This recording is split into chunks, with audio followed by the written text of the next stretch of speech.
oko pākahi a pau e nā hoa aloha aina o ka Moananuiākea. Aloha. The oni that I just shared, O'oia, was first chanted by Chiefess Ululani. And Ululani was the aunt of Kamehameha Ekahi. And she welcomed him into her hale with so much hospitality and love. But she also refers to him for the very first time as Ka'iwa Kilo Moku. And Ka'iwa Kilo Moku is the name of our cultural center. There's also another name of Kamehameha. It is like the Iwa bird who snatched up all of the moku, who unified all of our islands. And this, of course, is Ululani Hale. And so we welcome you with hospitality and aloha.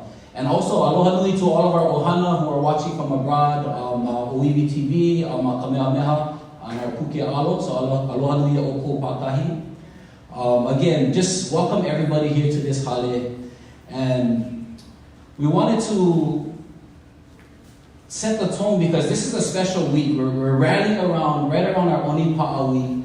We had our huge march at to the Capitol last week at Tūheiava Palace. We had kui at the Capitol with all of our keiki there. And this is a huge observation of the overthrow and the hoʻokahuli of our aupuni. And remembering our mo'i Lilikalā who stood for ʻOnipaʻa. And her famous saying is, ʻOnipaʻa I ka imi na awao, to be steadfast in the seeking of knowledge. And what a perfect event tonight to celebrate our mo'i wahine and to learn about our Moananuiākea oceanic cousins. And this is a special event, and it's a co-hosted event with our Gladys Kamakakūokalani Brand, Chair of Comparative Pacific Polynesian Studies, as well as our ʻAha Moananuiākea. And the ʻAha Moananuiākea is a special partnership between Kamehameha Schools, the University of Hawaii System, Bishop Museum, and the Polynesian Voyaging Society. And so we're very honored to host the special event this evening that dives deep into ʻea. Can everybody say ʻea? ʻea. ʻea is that sovereignty. ʻea is that life. And of course we have our national holidays like Lāhui, ʻea, Lā Kuʻokoʻa, and so many things to celebrate as a Hawaiian nation. What we often forget to learn about is what is going on with our Pacific cousins and our ohana across the ocean and across the Moananuiākea. And we can learn so much from each other in how do we move forward in this crazy, unique political landscape that we all face today. And so this is a very special evening that we get to share and dive into this. So mahalo nui to our ohana that are here, for any kumu, for haumana, for those who are watching abroad, for diving into this discussion and really kind of taking on our own forms of ʻea as we do every day. And so really, again, this is Ululani Hale. Some basic housekeeping is we have our luas on both sides of the hale. Please feel free. We have water stations. And of course, Mea'ai from Highlands that is being hosted here. But before I dive in, I want to introduce a very special anake. Anake Lilikalā Kameʻeleihiwa is my anake, and she knew me since I was a little rascal manu at Punana Leo. Where her daughter Punihe and I we were the guinea pig era of Kulakaya Puni. And a part of that era was our families being so close and so connected. And Anake, I will always remember you as our fierce leader, our alakai, who wasn't afraid to challenge the status quo, to remind us of our ʻea, to remind us of aloha aina, of aloha olelo, and your commitment even now to your mo'os and teaching them the mo'olelo is such a great example for all of us. And so I'd like to ask Anake Lilikalā to introduce our amazing panelists. We have some awesome panelists, internationally acclaimed panelists, Professor Margaret Mutu, as well as Senator Ariʻihau Tūheiava. So mahalo nui to them. So I'm going to pass it to Anake, but please welcome to Ka'iwa Kilo Moku Hale. Please enjoy tonight's session. I'm going to pass it to you, Anake. Mahalo.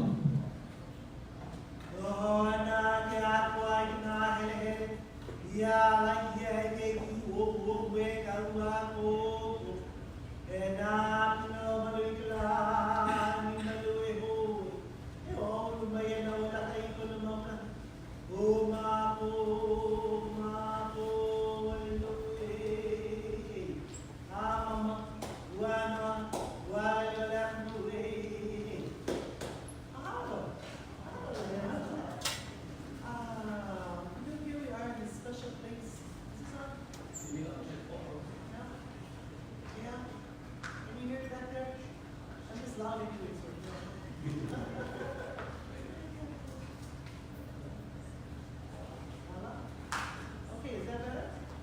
You turn it on. Oh, there it is.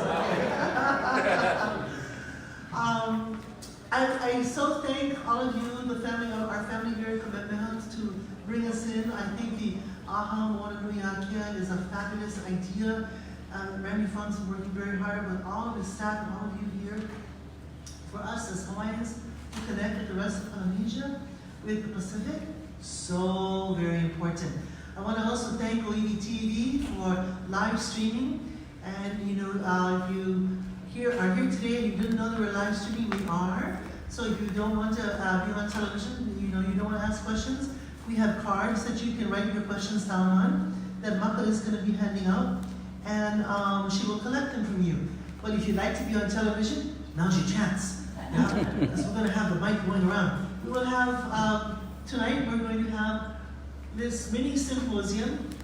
We are now starting a new thing, the Kamakakūokalani Grant Mini Symposiums. And tonight is ʻOnipaʻa, Polynesian Strategies for Political Self-Determination.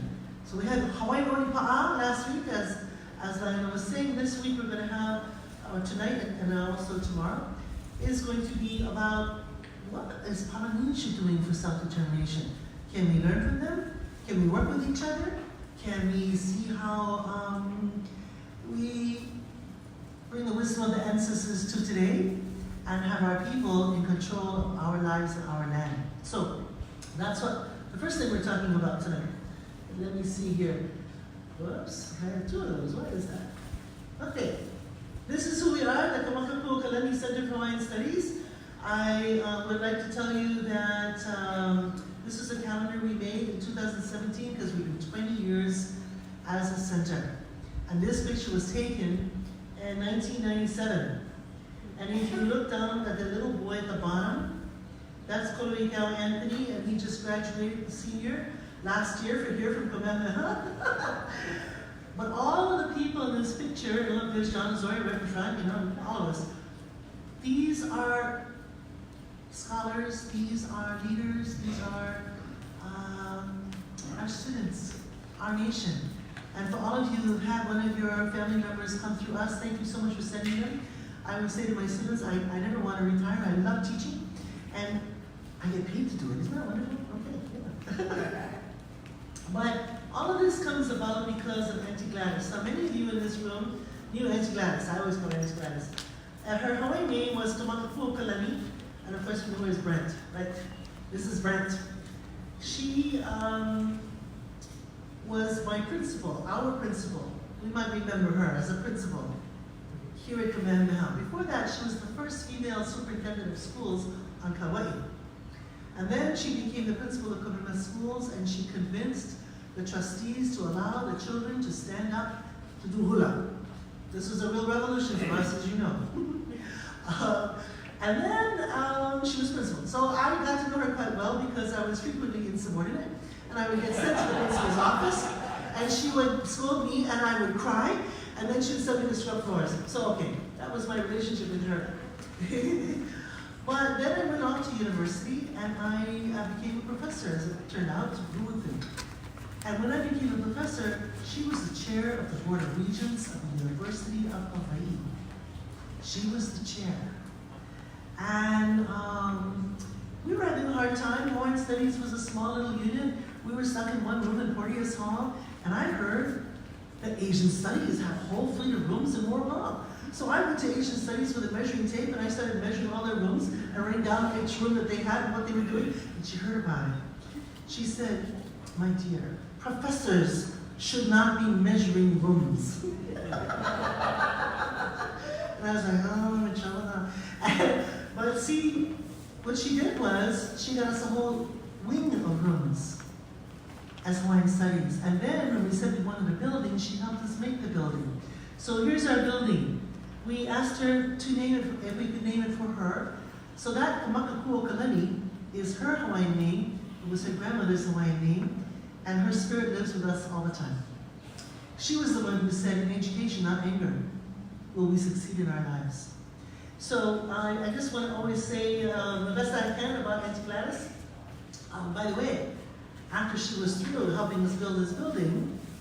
because, there was some of the legislature were not too clear they wanted to do that, and she kind of, money them and got them to do it. She became also a trustee at ʻOha. This is her long life, always doing great things. She wanted us to do comparative Polynesian studies, and she gave us the money for it. So this gift that she gave to us is the UH Foundation. The monies that come off of it are to do what she had wished. And here's the ceremony. We're naming the building for her. There she is. Yeah, with some famous people. Yeah. Kamakakūokalani. And then, oops, what happened? Oh, there we are. She wanted a chair for comparative Polynesian studies. Oh, I just see I left out the Y there. Oops. And I get to be, right now, the new chair. Before it was Dr. John Nazar, it was now the Dean of Hawaiʻinuiākea. So I have to live up to his standards. I've got to step up. And so what we have here today is we've got people from, we've got Dr. Margaret Mutu from Aotearoa, and then we have Margaret and Tahiti, Senator Ariʻihau Tūheiava, that's with me. There's Aotearoa, and just in case you didn't know, then we had some students last night who didn't, so I thought I would put that in. And here is, here is what we call Tahiti, but the people of Raʻiʻatea say, oh, no, we're Raʻiʻatea, then over there is Tahiti. And then the French call them the Society Islands. But the people themselves call this Maʻohinui. What do you say, Maʻohinui? Maʻohinui. Yeah. So we're learning these new things about our cousins and stuff. Okay, here they are. I'd like to introduce the first person who's not here with us, Dr. Moana Jackson, who is a brilliant lawyer, who wrote the first draft of the Declaration of Rights of Indigenous Peoples of the United Nations. Not everything he wrote got into the final draft, but he's really, really smart. And he was supposed to be here with us today. He got sick right before when he was supposed to get on the plane. The doctor said we cannot travel, so we're holding a good thought for him. I told him, even if this is all finished, if you're feeling better, just get over here.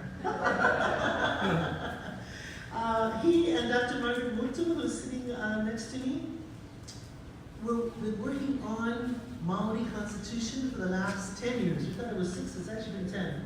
For 10 years. Going to every little village, every little iwi, and helping to talk about what people would want. So she's going to report on her section of the report, which she's done. And then we're going to turn to Senator Ariʻihau Tūheiava, who is part of the Independence Party, who has served as senator from Maʻohinui, or French Polynesia, to Paris, and now is working with people at the UN for decolonization of French Polynesia. So we're going to hear from him about that. When he's done, we're going to go back to Margaret, and she's going to channel Moana. So I just wanted to say that's how it's running. When we're finished, we're each going to take half an hour. We're going to have some respondents who will ask questions. And we have Dr. John Osorio, who's the Dean of Hawaiʻinuiākea, will be asking questions. They're wearing leis, so you can tell who they are, of course. And then we have Laina, who's here from Mutu. He will be asking questions. They'll be asking about independence things. They'll be asking about different ideas about constitutions. And my job is to not say anything more, but just be quiet. So, let's see. There we go. Margaret's going to talk to us about Maori Constitution maybe.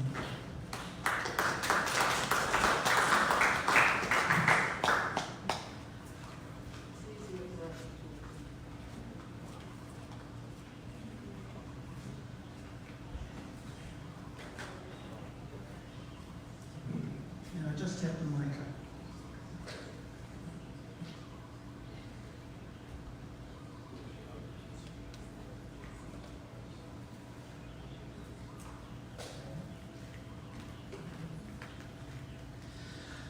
Te mea tūtahi me mihi atu ki a koutou I tēnei ahiahi. He mauri mai ana ngā mihi whānui mai I Aotearoa, mai I aku iwi o te hiku o teka, arā mai I a Ngāti Ka nui ngā mihi atu ki a koutou, ngā mihi whānui ki a koe Lilikalā Kameʻeleihiwa, nāui karana mai ki a hara mai, nāua ko Ariʻihau. Nō reira ngā mihi atu ki a koe. Engari I tēnei wā, kia maumahara ki te tini o rātou kua mene atu ki te kō. Nō reira, haere ngā mate, haere hoki atu ki Hawaii ki nui, ki Hawaii ki roa, ki Hawaii ki pāmama, te hono I wairua. E kore koutou e warawari. Hoki mai ki a tātou, te huna ora, tēnā koutou, tēnā koutou, tēnā tātou katoa. I bring with me the greetings and the well wishes of Aotearoa, particularly from Moana Jackson. He was so devastated when his doctor said he couldn't go, but because he so wanted to come. And Moana explains things in a way that I can't. He has an international law background where I have a Māori language and linguistics background. So there are greetings coming from him, but also from my people of the whānau, of Aotearoa, and my iwi in particular of Ngāti Kahu, and I'll explain that notion of iwi as well. And I'm here, as you can see, to talk to you about Māori constitution making in a particular group called Mātike Mai Aotearoa.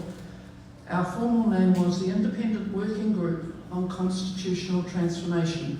And when we were first set up, Moana insisted that we have a group of rangatahi, our youth, in there, because as you would have seen, the colour of my hair and the colour of Moana's hair is the same.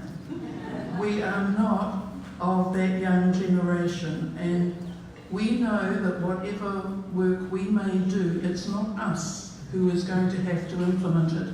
It is the next generations who are going to. So we had to have the youth in there, and one of the first things we asked them to do, the rangatahi we call them, was to draw us up a logo for what it is we were hoping to achieve. And this is the logo that our rangatahi did for us. And what it represents is the shape, the general shape is that of a pākaurua, which is a stingray. And the stingray is the shape of the North Island of Aotearoa. And this shows you Aotearoa in balance, where the sun and the moon are in balance with the stars and the seas and the mountains and the land and everything underneath it, the volcanoes, the earthquakes, everything is in balance. That is what we hope to achieve through constitutional transformation, is restoring the balance to the country that has been lost. At the moment, it's nothing like that, but that's the aim. I'm going to use this. So the report I'll be talking about today that was largely written by Moana is He Whakaaro Here Whakaumu Mō Aotearoa, the report of Mātike Mai Aotearoa. And it is available on the website, and Lilikalā did circulate it. It is 125 pages, but I think, even though I'm an academic, I do think that it's a very easy paper to read. It was deliberately written for our people to be able to understand it. So that's what I'll be referring to. Now, before I start, I just want to give you a few statistics. And I'm going to run these all up, the whole lot of them all at once, because I'm comparing. So I'll put those all up. Oops, yeah, and then we'll go past them.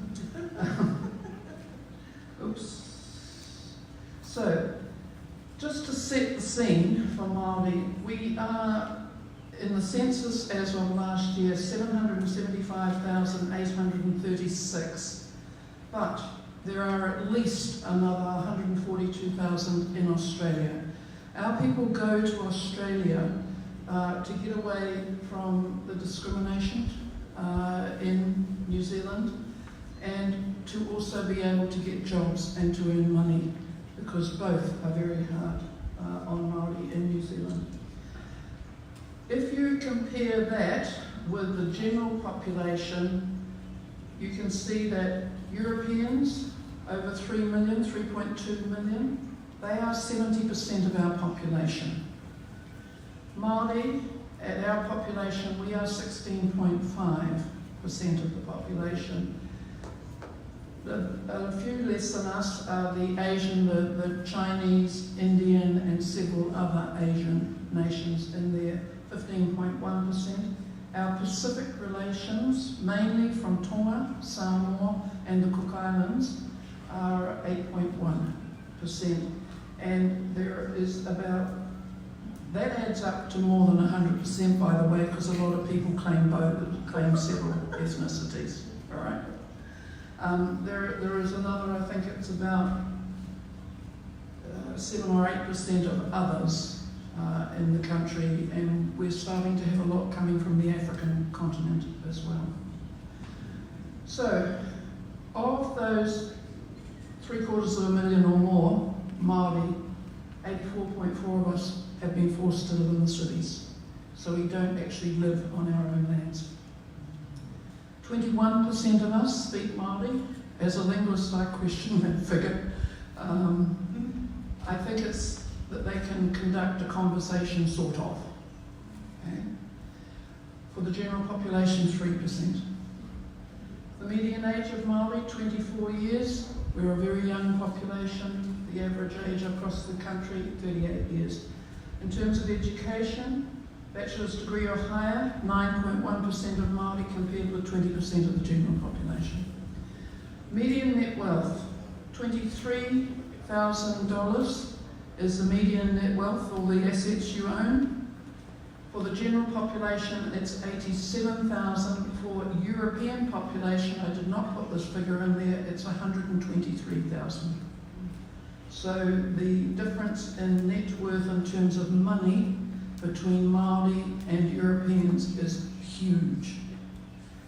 Unemployment, 15.6% for Māori, 5.8% for the general population. Life expectancy for males, for Māori, 73 years, for the general population, that does include Māori, okay? 80 years. Life expectancy for females, 76. That for the general population, 84. The prison population, this is one that Moana could have spoken to you at great length about, is we make up 56% of the prison population, yet we are 16.5% of the general population. For women, it's even worse.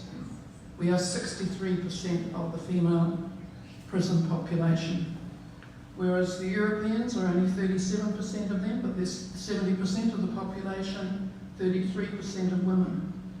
Again, 70% of the population. So what you see, that is the situation, the cold, hard facts of the reality for Māori in New Zealand. Okay? And when I use the term New Zealand, I mean that country that was taken over by the British and given the name New Zealand. The country that is the Māori country is Aotearoa. Okay? So, what was the background to Mātiki Mai Aotearoa? In 2010, our independent working group that ended up getting the name Mātiki Mai Aotearoa was established by a group called National Iwi Chairs Forum. National Iwi Chairs Forum was set up in 2005, and it's made up of 73 members. I am one of those members, and it is the chairs of each of the iwi. Now, our iwi are the equivalent of nations in First Nations and Canadian context or Indian context, it's a nation. But our societal makeup, if you like, the core of our society is actually our whānau, which is our extended family. And it's there that decisions are made, and those decisions can't be overturned. We often come together with related whānau, extended families, into what we call a hapu. Now, we come together with them for economic reasons. So if you want to, do some farming, tourism business or something, you'll come together with other whānau into a hapu. And then those hapu will often join together with other hapu for political reasons to help get things done. And those whānau, hapu and iwi are very clearly defined in our Māori society. It's something that the British didn't want to accept, but they've never tried to obliterate like they have elsewhere in the Pacific. Okay?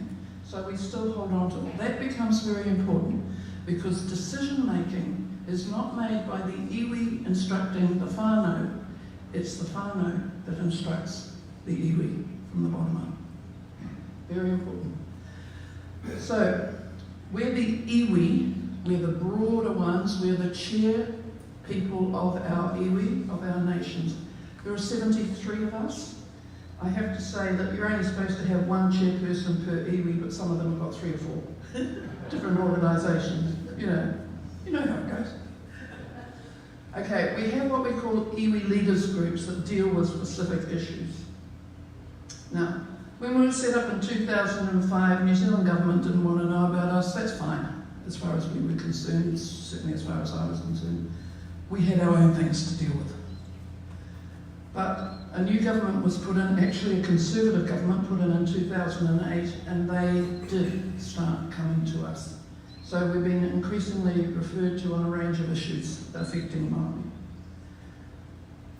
We have groups, a group of chairpersons of hapu iwi representatives, 73 members registered. It operates in accordance with our tikanga, with our laws. We deliberately eschew dealing with Pākehā, haole, law. We do not use it at all. We use our own laws. Now, the catalyst for the establishment of National Iwi Chairs Forum, it's not the first time a national Māori body has been set up. But the catalyst for this one was the government in 2004 legislated the theft of the foreshore and seabed from Māori. And that was after the highest court in the land at the time, the Court of Appeal, had determined that Māori title to the foreshore and seabed had not been extinguished, and therefore could be investigated as to whether it belonged to a particular whānau or a particular hapu, not to an iwi, but to a whānau or a hapu. That was hugely threatening for the New Zealand government, and so rather than go through to the Privy Council, like they should have, they legislated to take the foreshore and seabed office. There was a huge protest from Māori. 50,000, that's a huge number to join a protest for Māori. 50,000 Māori and our supporters descended on Parliament. They refused to listen. And we were absolutely powerless to stop it. What I will mention to you is that a couple of weeks later, about 100 Pākehā farmers also did a protest. They were protesting about being taxed for their cows emitting methane, is the nice way of putting it. We called it the fart tax. So they were going to charge farmers a fart tax, and this was part of climate change as well, okay, because we've got a lot of cows. They drove their tractor up the steps of Parliament. Within a few days, the fart tax was gone. So, Pākehās have political power, constitutional power in New Zealand. Māori have none. Okay? So our purpose is to bring hapu and iwi together to support each other and to work together on issues of importance to our whānau, first of all, then to our hapu and then to our iwi, to uphold their mana Māori motuhake. Now that for us, it can be called self-determination, it can be called sovereignty, whatever. It's ultimate power and authority to determine your own future, your own rights. Okay? And to put an end to British colonisation. Now the forum does not represent iwi or Māori. The government will often try to misrepresent us and say that we do represent. We don't. And that's the important thing about the structure of whānau, hapu and iwi. An iwi cannot tell a hapu what to do. A hapu cannot tell a whānau what to do. It's the other way around. Okay? So an iwi, and particularly an iwi group of iwi leaders, cannot make a decision for whānau and hapu. Okay? All right, and there's a web page that we have. Now, we have a number of working groups, what we call the iwi leaders group, who deal with specific issues. I'm going to talk to you about the first one, Mātiki Mai Aotearoa. There is another one, Pōtikanga is the one that deals with our laws and our cultural matters as well. The Independent Monitoring Mechanism is a group made up of, some of them are international lawyers, it includes Moana Jackson, who make annual reports to the United Nations Expert Mechanism on the Rights of Indigenous People on the New Zealand Government's compliance with the United Nations Declaration on the Rights of Indigenous People. And we've been doing that since 2015. And every year we have reported we have not been able to put a single thing in there on New Zealand complying with any article of the Declaration of the Rights of Indigenous People. For us, that does have an impact in that it embarrasses New Zealand. So we now have a minister who wants to talk to us about implementing the Declaration. We have a saying in Māori, I don't know if you have it in other Polynesian languages, mā te wā, time will tell. I'm very cynical.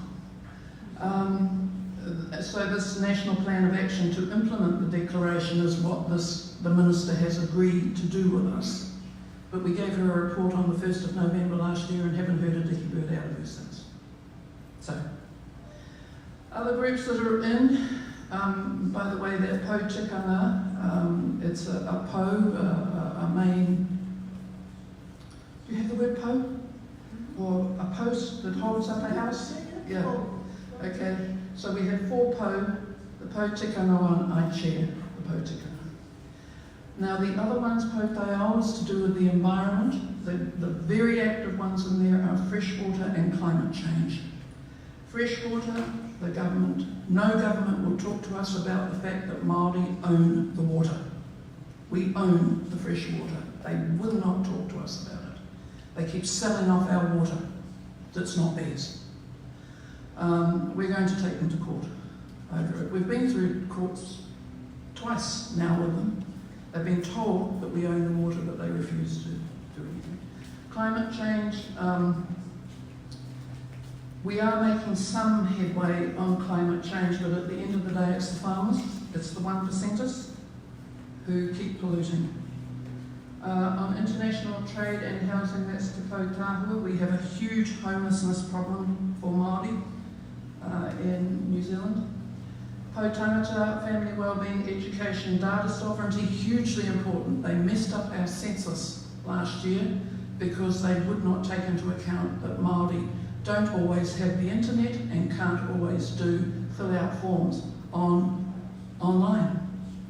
So the census was done online. Guess what? Only 68% of Māori completed the census. And then our youth. All right. Now, when we were working through national iwi chairs through all those groups, a common thread through all the issues that we kept trying to talk to government about was that the constitutional arrangements leave Māori constitutionally powerless. We could do a huge amount of work, we could put up every argument that could not be refuted, but at the end of the day we would hit a brick wall because we were constitutionally powerless. What that prevents us from doing is addressing basic issues such as injustices, inequalities, denial of rights, land confiscations, racism, and the list goes on and on. And you see the results of that in those statistics I gave you. That, all of those things cause the statistics. Now, constitutional transformation, and Moana Jackson's very clear about why it's transformation and not change or anything else. If you're doing constitutional change, you're just tweaking the existing system. But the existing system was never ever built for us. Its basis is not out of Aotearoa, it's out of London. And therefore you need to start again, you need to transform, put that one aside and start again. So it's constitutional transformation, required to reinstate the balance between mana Māori motuhake, Māori sovereignty. Sovereignty is not a good translation for our power and authority that we derive from the gods. And that's what was agreed, that they would control their own people. So that is what we are aiming for in the constitutional transformation. Now, of course, the work that we're doing did not start when we first started back in 2009, 2010. It started way back in the 1800s. So this is not a new conversation. And way back in the 1800s, Te Whakaminenga, they were responsible for giving a declaration of the fact that the country was under the sovereignty of the hapu. Okay? Not the iwi, not the whānau, but the hapu. Okay? So that was a declaration that they did, recognised by the British.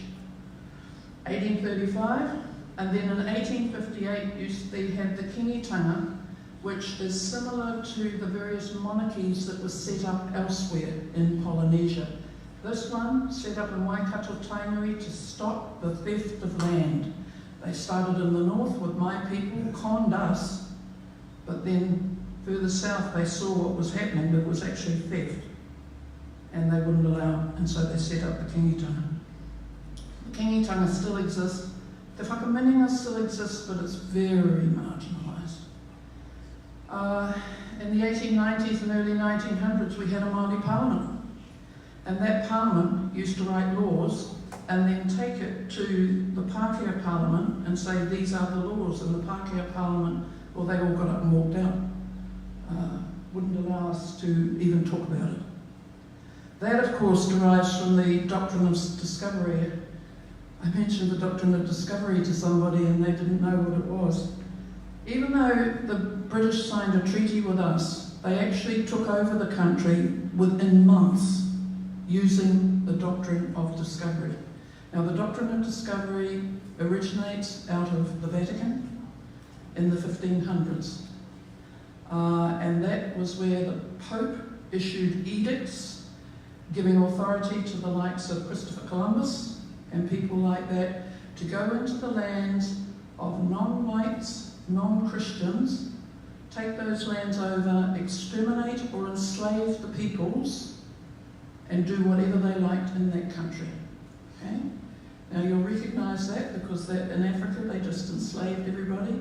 In the United States they came in and exterminated, in the Caribbean, they exterminated, then came up into what's now the United States, exterminated or enslaved. In our country they came down, entered into a treaty, and then wiped the treaty out and said, no, we are white, we are Christian, we are therefore supreme. Of course, we know that today as white supremacy. But that's what came out of it. And the laws in Aotearoa, New Zealand, the laws in New Zealand, not Aotearoa, New Zealand, are based on the doctrine of discovery. Okay? So, that's why they would not listen to a Māori parliament. In the 1970s and 80s, we had a New Zealand Māori council. It was a creature of statute, Pākehā constructed, but they managed to get some quite good legislation through that could order the return of our lands under the SOE Act and the Crown Forest Assets Act. And also the Māori Land Act. The problem is, no government since that time has actually adhered to that legislation. So they have the legislation, but they won't adhere to it. This is why you end up doing constitutional transformation. Okay? We had 3 very large gatherings, hui, in Hirangi, that's in around Tūwhareto country, 1995, 1996, because the government had decided that we had hundreds of claims against the government. They set up a Waitangi tribunal to investigate breaches of the Treaty of Waitangi. The tribunal kept upholding our claims, you breached the treaty. So the government issued a policy saying how it was going to settle all these claims. And the policy was horrific. It was pure doctrine of discovery stuff. Māori would be lucky to get back 1% of what had been stolen off them, no recognition of their mana, no recognition of their self-determination, and so on. We had 3 hui about that and decided there had to be constitutional change was the talk at that time.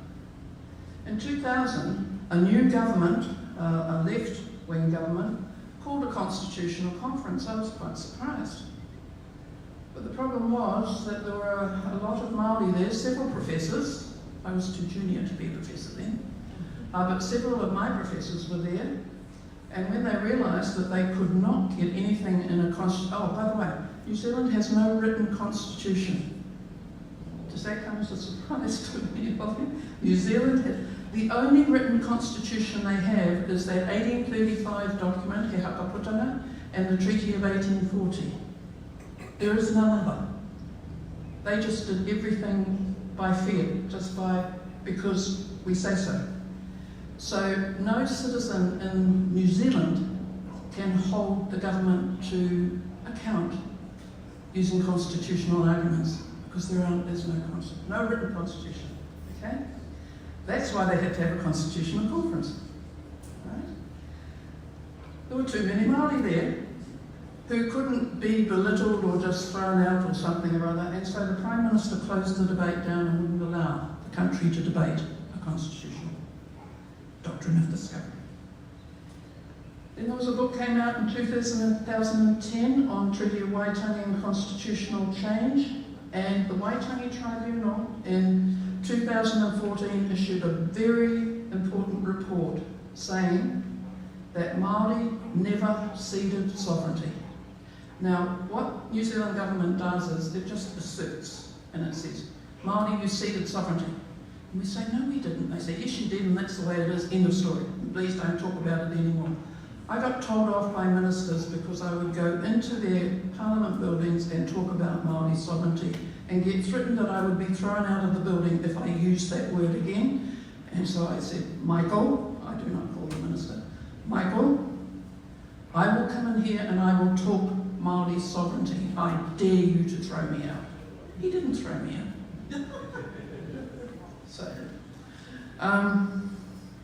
when the tribunal came out from that, what that did was it gave Māori the confidence to say, we did not cede our sovereignty. Before that it was sort of, well, they keep saying we ceded our sovereignty, so maybe we did. Oh, actually, no, you didn't. Okay? Now, by 2008, we were having difficulty making headway on anything in National Iwi Chairs Forum. And then Judge Karen Fox presented us a paper on how to do constitutional transformation, and so did Moana Jackson. And this was to National Iwi Chairs Forum. It ended up in the book by Mulholland and Tawhai. 2010, we formalised the Independent Constitutional Transformation Working Group.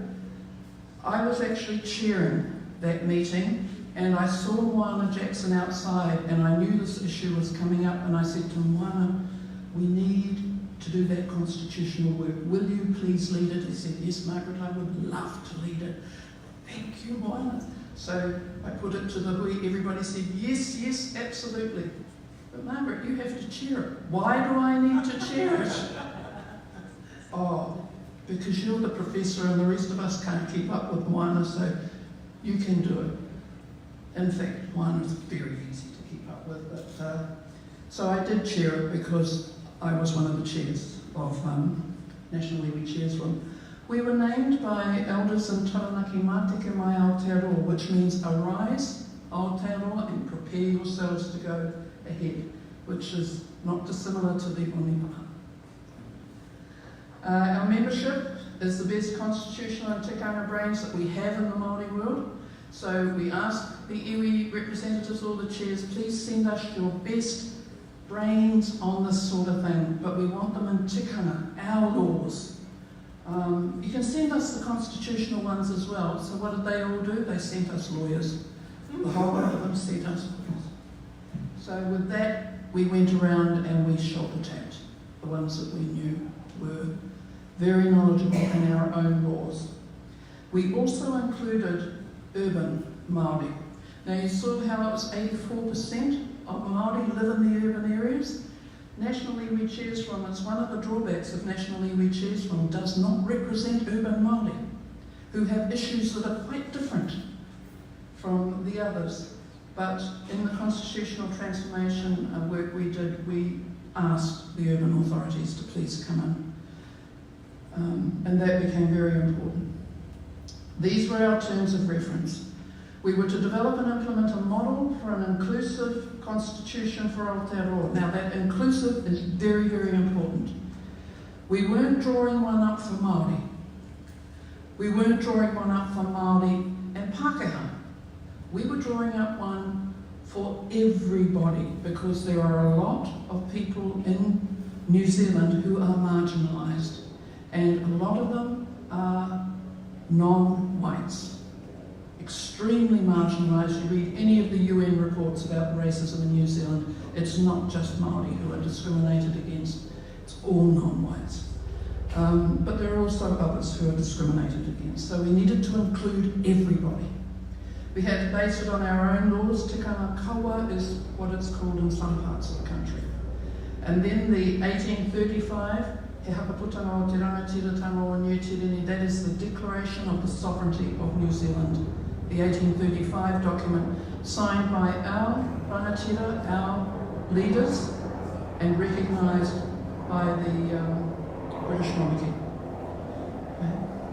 Treaty of Waitangi and other Indigenous human rights instruments which enjoy a wide degree of international recognition, in particular the Declaration on the Rights of Indigenous People. So that was our job. Now it was important what we were not asked to do. Kua pau taku taima. My time has run out. Sorry. We weren't asked how might the treaty fit into the current Westminster constitutional system, or how might Māori representation be adequately addressed in the existing parliamentary framework. It was not what we were asked to do. What we were asked was to seek advice on a different type of constitutionalism that is based on he hakaputanga and te tiriti. Because it's very clear that the Westminster constitutional system as implemented since 1840 does not and cannot give effect to te tiriti o Waitangi. You know, the country, governments included, still say that te tiriti o Waitangi is the founding document of the country, but they won't adhere to it. It's strange. Wow, hey, nothing's strange from where I'm sitting. We had to ensure that whānau and hapu participated, and that they would report engagement and progress to every national iwi choose for hui. The final report was done in 2016. We had to make sure those whānau and hapu were fully informed and participated in the development of the model.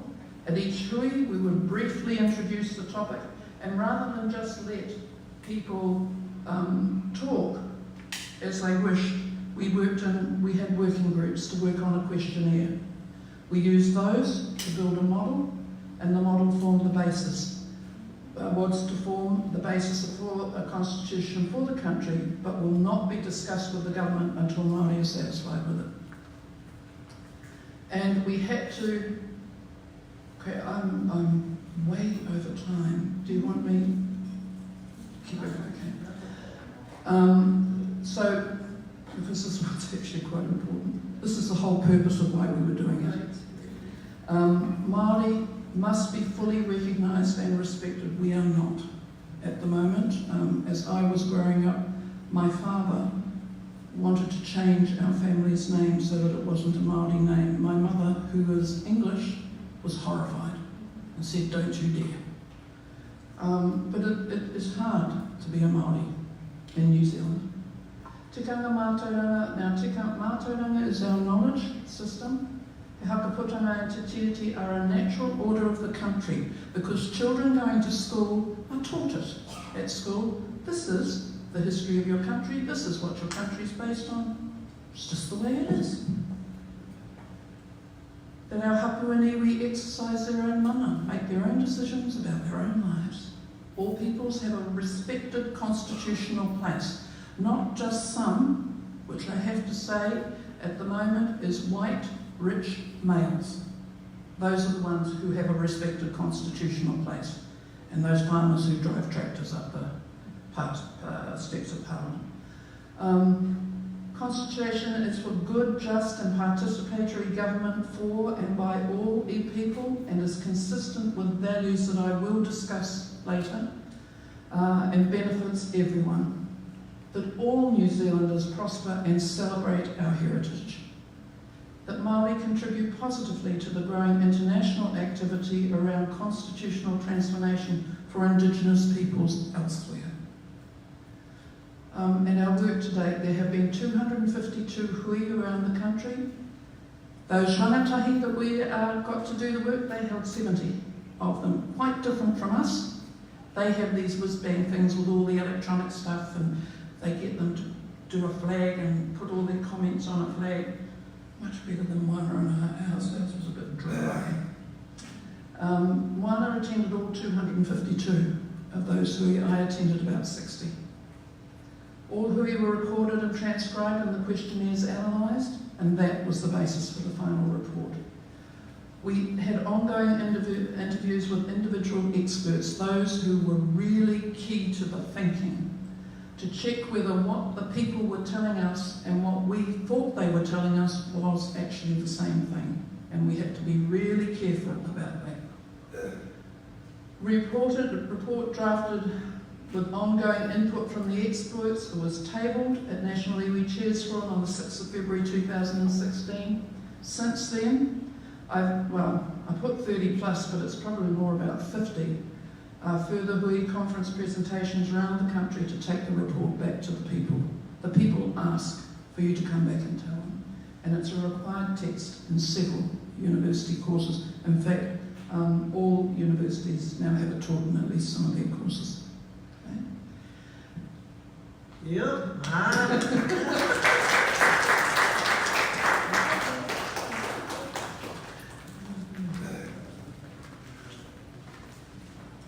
When I come back, I will talk to you about the report.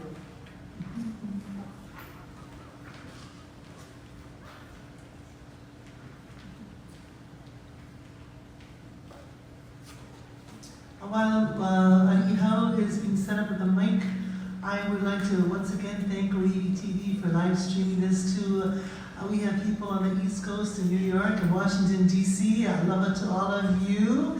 My ohana there. We have people in throughout America as well as on all the campuses of the university here in Hawaii and the outer islands, and so we have a lot of people watching this. They're very excited to be live streaming. Soon we will have live streaming for our next events in Vegas, in LA, in San Francisco, and Iwi TV is helping us with that. I also want to put a shout out to Heidi's Hawaiian food for that delicious food. Was it ono? Everybody clap. Was it ono? Yes. So that's a really good thing. Now also, I didn't get a chance, I forgot to introduce my desire to move on. That Maka is signing in people. If you haven't signed in, please do so, because that's how the university will pay for food. Sign paper, okay. And then Richard is over here in the corner. He has voter registration forms. If you're not registered to vote, Uncle Walter Brady said you better get registered now. Yeah. See, he can help you with that, okay? And with that, I give to you Senator Ariʻihau Tūheiava, who is one of the great leaders of Tahiti and is part of the independence movement there. Senator.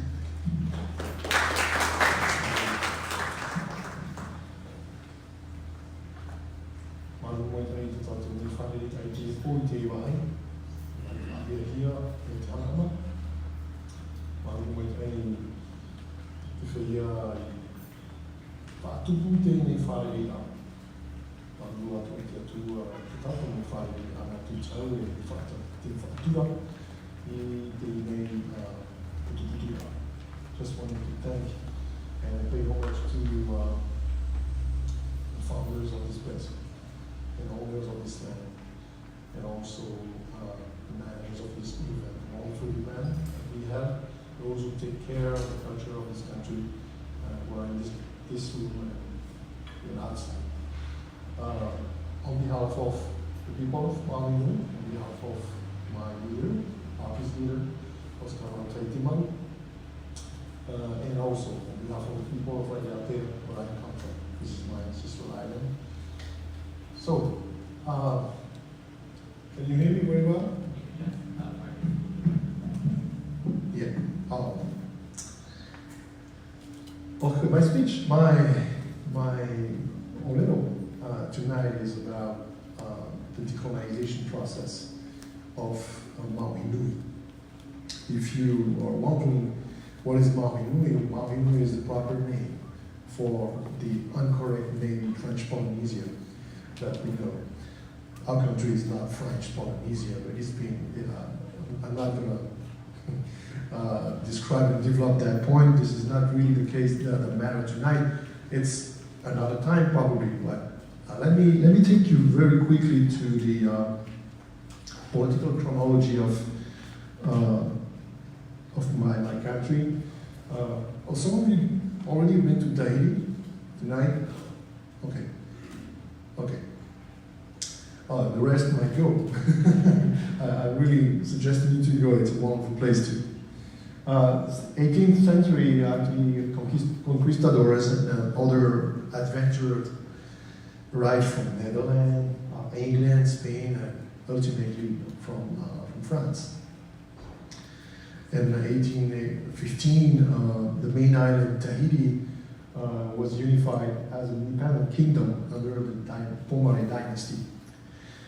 And like 3 decades after, the islands was placed under the fourth French protectorate, which was the first treaty that was imposed by France to our queen, Pomare, until 1880, where his son, Pomare V, was finally forced to sign another treaty, which is the annexation treaty. And then we became a French colony. Long story short, this is not, this is not my particular point of tonight, just the chronology that you need to know for those who don't know. And then the other island, since that treaty of annexation until 1901, were gradually, one by one, annexed by the French to become what was firstly called the French establishment of Oceania. So our first coin, our first currency was EFO, which is the Establishment Français de l'Océanie. And then, so I'm taking you straight to my point of tonight, which is the decolonization process. Just after the World War II, when the UN was founded, and France was one of the founders, the state members founding the UN, 1945, 1946. 1 year after, our French Polynesia, I don't like to say that name, Maui Nui, was delisted from the list. Actually, most of the colonies at that period were requested to collect all their territories into a list. And Hawaii was on the list at that time too, for the USA. And Maui Nui, New Caledonia, Kanaki, Vanuatu, and many other African countries, French-speaking African countries, were on that list too. And we were unilaterally delisted from that document in a very strange way. In 1947, the ambassador of France just wrote a letter to the Secretary General of the UN saying that they will no longer transmit information regarding Kanaki and Maui Nui because they changed our constitution back home in Paris. We went up to the fourth Republic French constitution, and then the name colonies was replaced by territories. So it made the French ambassador comfortable to write down to the Secretary General and say, we have no longer colonies. Of course, it was not true. But Maori people in Tahiti and our islands were never consulted for that delisting. And that was the continuation of the diplomacy of France until 1963, where an administrative update, it means without any UN General Assembly resolution, an administrative update in the office of the Secretary General just move out and withdraw French Polynesia from the list. You see, this is how the decolonization process started. Decolonization, for those who are very aware of that, is something that is very scientifically and very subtle, I would say. There are many ways to do so. And of course, probably here and elsewhere, we heard about Margaret talking about that doctrine. We have another style of doctrine in Tahiti, which was the French style, civilizing mission, where the humanity needs to be aware that the French exist at that time, and that still is today. So what we were facing at the moment was like, maybe some of you know this Stockholm syndrome. It makes the prisoner love the one that puts you in jail. You know, you no longer hate. You are like just depending effectively to the one that is, you know, harming you, to the body that is harming you. And this is what, and this is how colonization took place in Maui. We were no longer the one that was separated. We were assimilated. It was an assimilation policy. But of course, the intention is still the same. Doing elsewhere what you don't dare doing in your own country. That is the foundation of colonization. And of course, what they did in Tahiti was 30 years of nuclear period. We faced 193 shots of nuclear, a little bit than Marshallese, less than the Kazakhstan or elsewhere. But anyway, our country served as a field of experimentation to just bring another state member of the UN within the Council of Security with no applause. Of course, because we are still dealing with health, environmental, transgenerational, epigenetic issues until today. So, we've been delisted this way, and in 1958, we've been even confiscating the right to think. It means, let me explain that. There has been a referendum over the whole Republic of France, consulting its inhabitants, all the French citizens, about the new constitution, the fifth one, which is still applicable today. And but the threat was that if you're not agreeing with that constitution, okay, you're out for France. So everybody in French Polynesia at that time, because they loved their, you know, what you call it, love France as with that syndrome that I described to you earlier. They fell in love with that spirit of Eurocentric spirit. They basically were afraid. And so the French Polynesia voted yes to the new constitution without knowing that it will pave the way to 30 years of nuclear testing. Number one. And number two, that the people in New York, at the UN will say, and the diplomats will consider this decision, this vote, as an act of self-determination. Like the French Polynesia population wants to stay French, which was not the case. We were just asked, are you okay with that new document? Is it okay? You're starting to understand how they proceed to us. So our thinking was just confiscated. We're just like under humans that are not able to just, you know, reflect and think. We have no vision. And then when they put some documents in front of us, you just need to sign or to say yes or no. But if you say no, they will kick us out. Okay.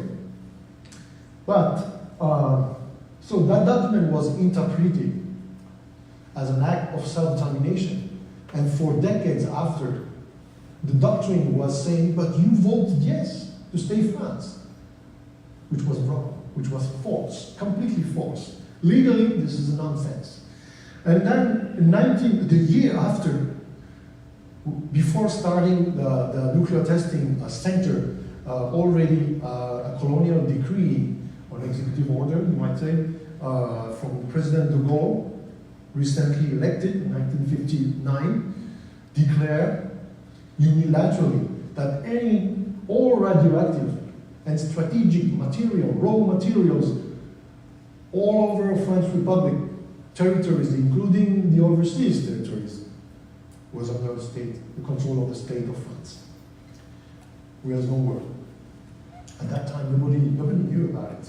Even radioactive was that. In 1959, we understand, we were in Tahiti, we were under the coconuts, we were just like, okay, there has been a constitution last year, someone arrested our leader. For those who know the story, there has been a shock psychological shock into the mind of the people. What is that? Decree, okay.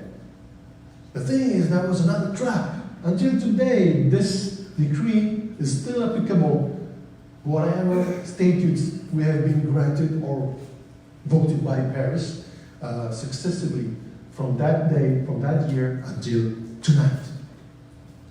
There is no way to change that declaration. But I will tell you more about the decolonization right after. So during almost 30 or 40 years, there has been a few states of autonomy, false autonomy that was voted in Paris, always in Paris, by the legislative chambers. There were two chambers in Paris, but the unilateral authority of France remained intact. In 2003, there has been another revision of constitution. I know you might now understand that now in Tahiti we're just afraid that any project of reform of constitution, there's a trap behind. And that was another trap, because the language, population, overseas peoples within the first text was replaced by the new language, overseas populations. It seems unharmful, but actually we just lost our indigeneity. We were no longer land, culture. Lands, we still have that. Culture, history, traditions, language, we have to comply with the French Constitution. It means that 4 years after 20 years of struggle, and I understand that Moana Jackson was also one of the first drafter of that document, when the UN trip was unharmfully ratified by France without any reservation, it was actually, there was no problem for France. Because France was just signing a document recognizing rights for indigenous people that do not exist within the meaning of the French Constitution. It means that it's like a check. They sign, no one is concerned about it. Just the Kanak people and the Wallis and Futunese people were allowed to stay indigenous, and they have their own customary rights because of some special context, especially in New Caledonia.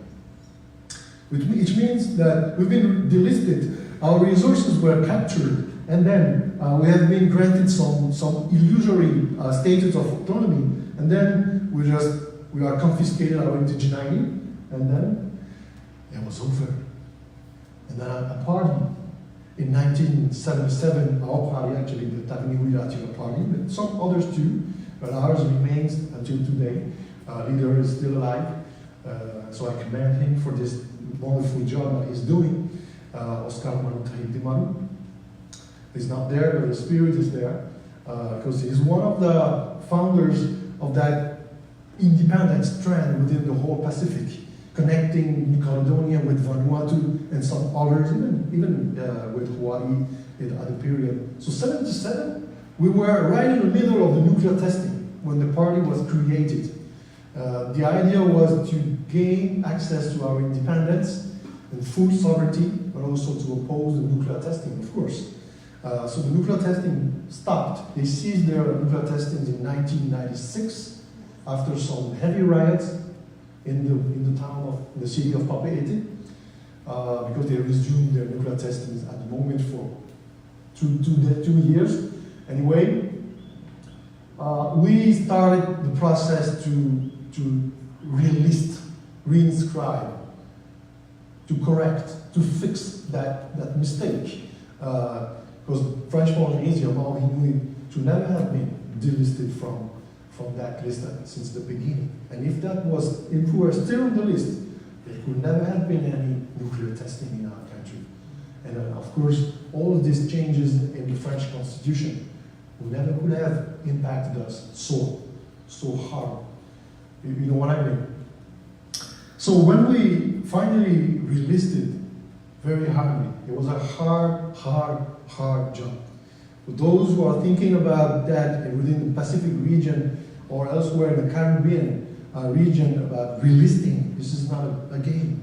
This is not a test. You need to make sure that there's something before and after the process. And we actually took a long whole energy around this to prepare that process. And in 2016, after our relisting, was the 17th of May, 2013, I was one of the drafters of that resolution of the GA. So it was voted. It means that it really dismantled that mistake dated 1947. We've been delisted without any resolution. And then the UNGA in 2013 decided to vote the relisting. And actually our administering power, they say administering power, actually it's colonial power. France was not in the room. And still today, until tonight, France is not in the room. Anytime the issue of French Polynesia Maui is on the agenda of the UN. Because for France, it never happened. Everything was dealt since the beginning. Even though the international community decided something else since 2013, for France, we're not on the list. So this is very interesting. Yeah, because France actually did the same for New Caledonia for a couple of years, and then they decided to engage the dialogue. So we're waiting. We're still at the table every year. These are the different badges that we in French Polynesia can access. We are granted these badges. We're no longer outsiders of the fence of the UN, hoping that one Pacific colleague will just help us to enter, like for Samoa or PNG or Fiji. Now we have our name on it, and we enter anytime that the name of French Polynesia is called. We have our say now, we have our voice. And for that reason, France does not want to engage the dialogue. Anyway, one of Māohini's biggest challenge was to face 30 years of French nuclear testing. It was 193 explosions, real explosions, and 46 of them were in the air. And that polluted, contaminated the whole country. The whole country. Even, I would say, part of the Pacific region, because we have the evidences of that now. Some clouds almost reached Kilo in Ecuador, or Fiji, or New Zealand, Aotearoa, I'm sorry, was touched by these 46 atmospheric. I hope Hawaii was not.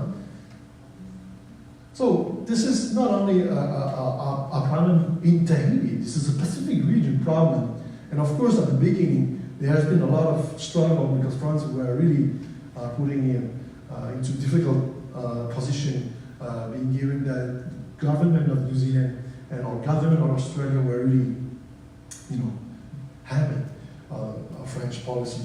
But since the end of the testing, things have a little bit changed now. But we still consider today that the French nuclear testing are crimes against humanity.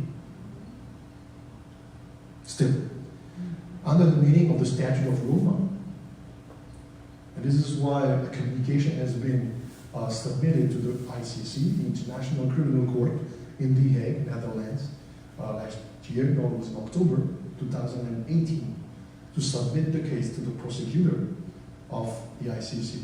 But it's a party initiative. Now we're waiting for the victims. And we hopefully are continuing the process. Anyway, Now coming back to our territory and why we're engaging in the UN decolonization process, the age of the population is, you will see that, you know, the purple color is the young generation. It's overwhelming. It's just more, 60% of the population in Tūheiava is aged under 30.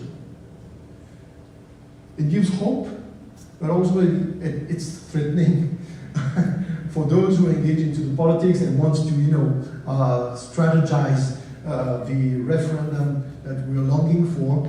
But this is an indication of what we need to do, because when you're engaging a political process, then you need to find out what's the best strategy to achieve your goal. The goal is to reach the critical mass of 51%. To a further act of self-determination. In terms of ethnicity, there's an advantage that has been mentioned yesterday night. We are majority. We speak our language. We love our culture. And we always find a way to keep that culture alive, not just because we love that culture, but this is also something that unifies us. The same that in Hawaii or in Aotearoa.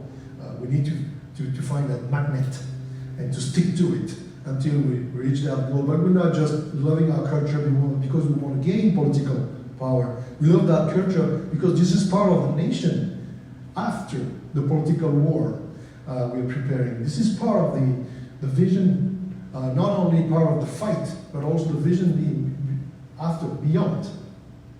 So this is the situation now in Mānoa. Quick word about the bilateral relationship, the colonial relationship, then you will understand. Actually, when you understand that slide, you get it all. On the left side, you have the colonial power and I would say the unilateral authority that has been in its hands since the beginning. Of defense, army, foreign affairs, police, justice, immigration, custom, currency, the legislation of the land tenure, the communication, which is another strategic item, banking system, university, and of course the strategic raw materials of our very, very large economic exclusive zone. Did you know that the economic exclusive zone of Mānoa stretches across 5 million square kilometers? You can put Europe inside, whole Europe, from the USSR, from Russia to England or UK. It fits in our EEZ. When we're going from Tahiti to the Marquesas Island, it's like going from Paris to Finland. Or to Spain, south of Spain. You're going then to Oslo, Rurutu, or some other islands that you might know, probably. This is the unilateral authority side. And they don't change that since the beginning. And on the other side, they make us dream that this is a democratic government and legislature that we have, that we are free to do what we want. And so we actually govern the education, the employment, land tenure, tourism, our economy, social welfare. These are all portfolios of ministers that we have locally. Like, we're looking like we're already a country. All these are portfolios. The thing is where the money is, where the sustainable economic model resides on the left side. All the money is made and collected on the left side. So it's like we are just the steward of a country that does not belong to us. And we need to clean that country every year to prepare the money to be sent out to Paris. This is clearly the case. And I actually just observed that during 6 years, because I was elected as a French senator, in the French Senate representing my country. I was the youngest senator ever in the history of France. I was age 34. It was a hard experience, but very learning experience too.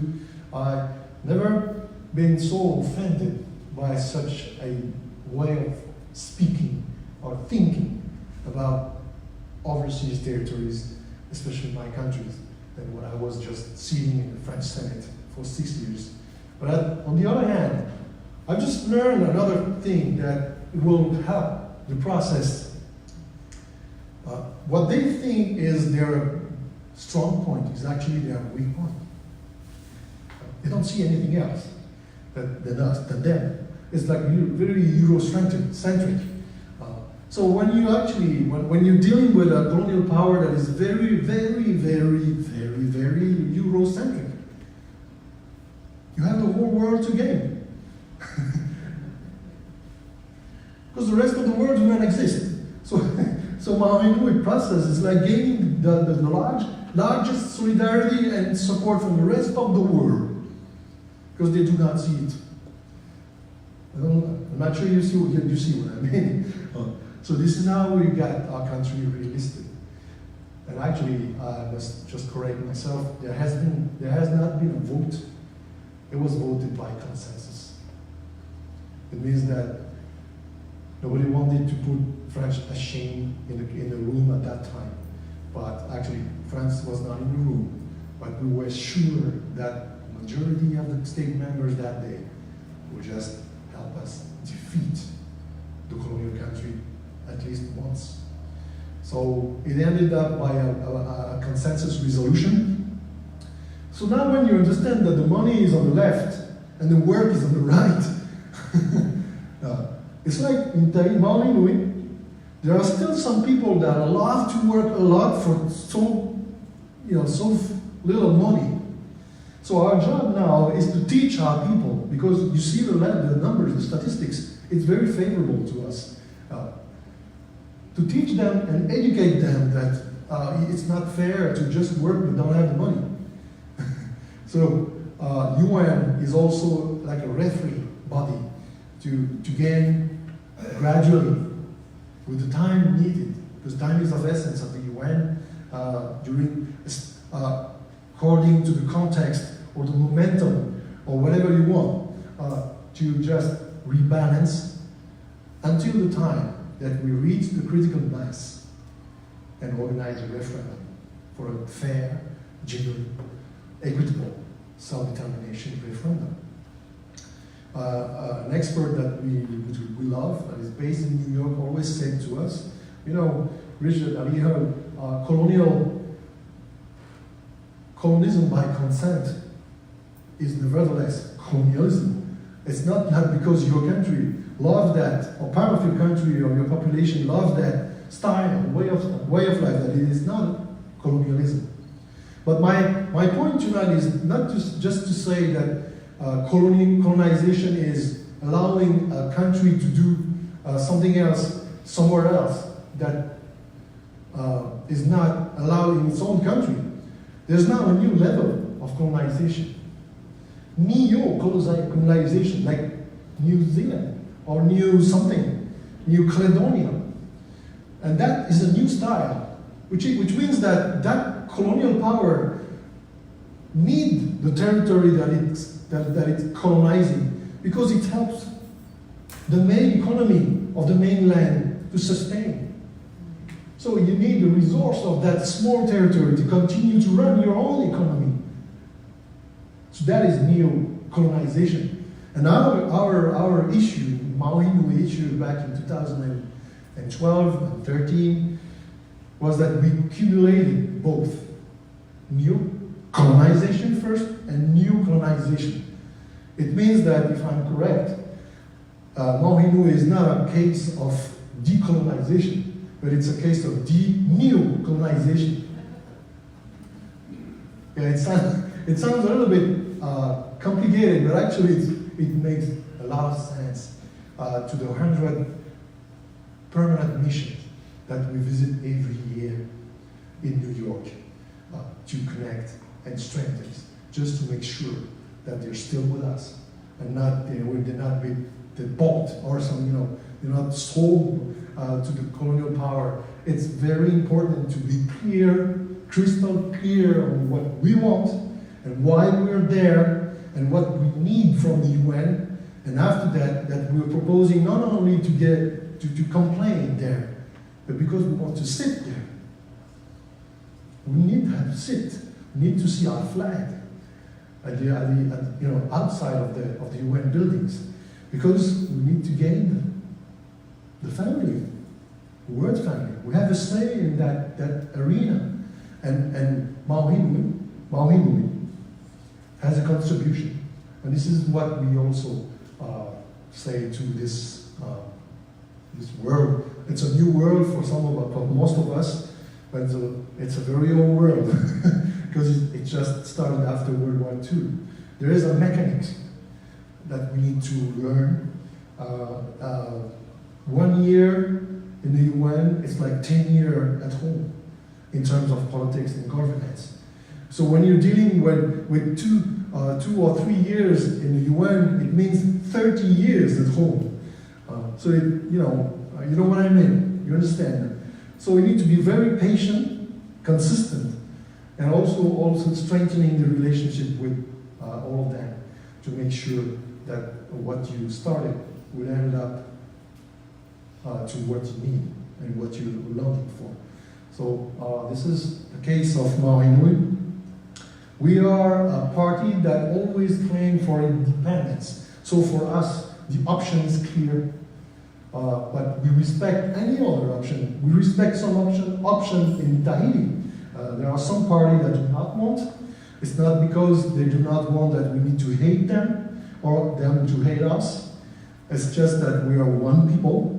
But if we reach the critical mass and we vote and we win the self-determination referendum, we will not chase them out.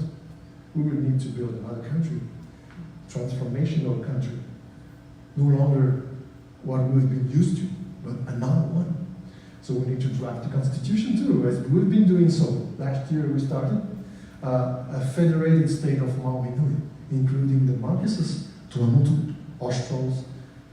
We're still talking about the name of the society island, but also Mareva, just to create something that will keep Māohinui and the people and all the spirit of that country alive, because we believe that it's not. Do I have some little time again? I would say this. Oops. We have chosen the difficult and respectable path for full sovereignty, to our full sovereignty, because we have a vision, and because we believe that we deserve our dignity and our rights as people. Number one. Number two, we have a true future as a nation in our hands. We have a sustainable and cooperational development model to feed, number one, and to protect our people. And we have a Pacific family to build up together. This is why we do what we do. Thank you, Margaret.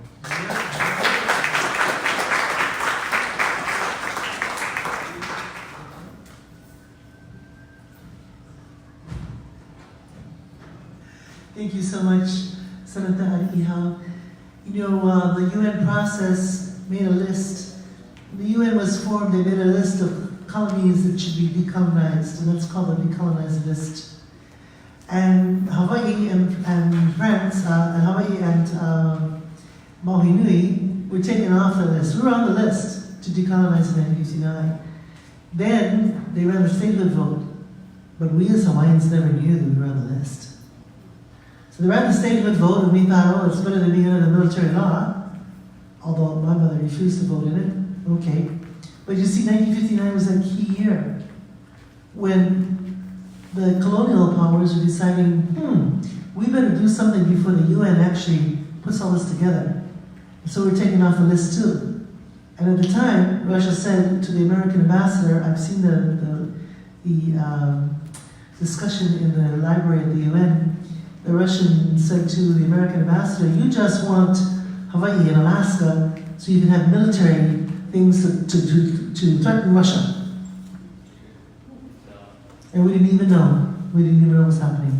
So I think this discussion about now how French Polynesia, really Maʻoninui, has been re-inscribed onto that list is a way for us to learn that that might be something we could avail ourselves up to. We don't know. We'll see. We're going to see how it goes with Ariʻihau then. Okay, Professor Mutu, tell us about Dr. Moana Jackson's ideas. Mānoa.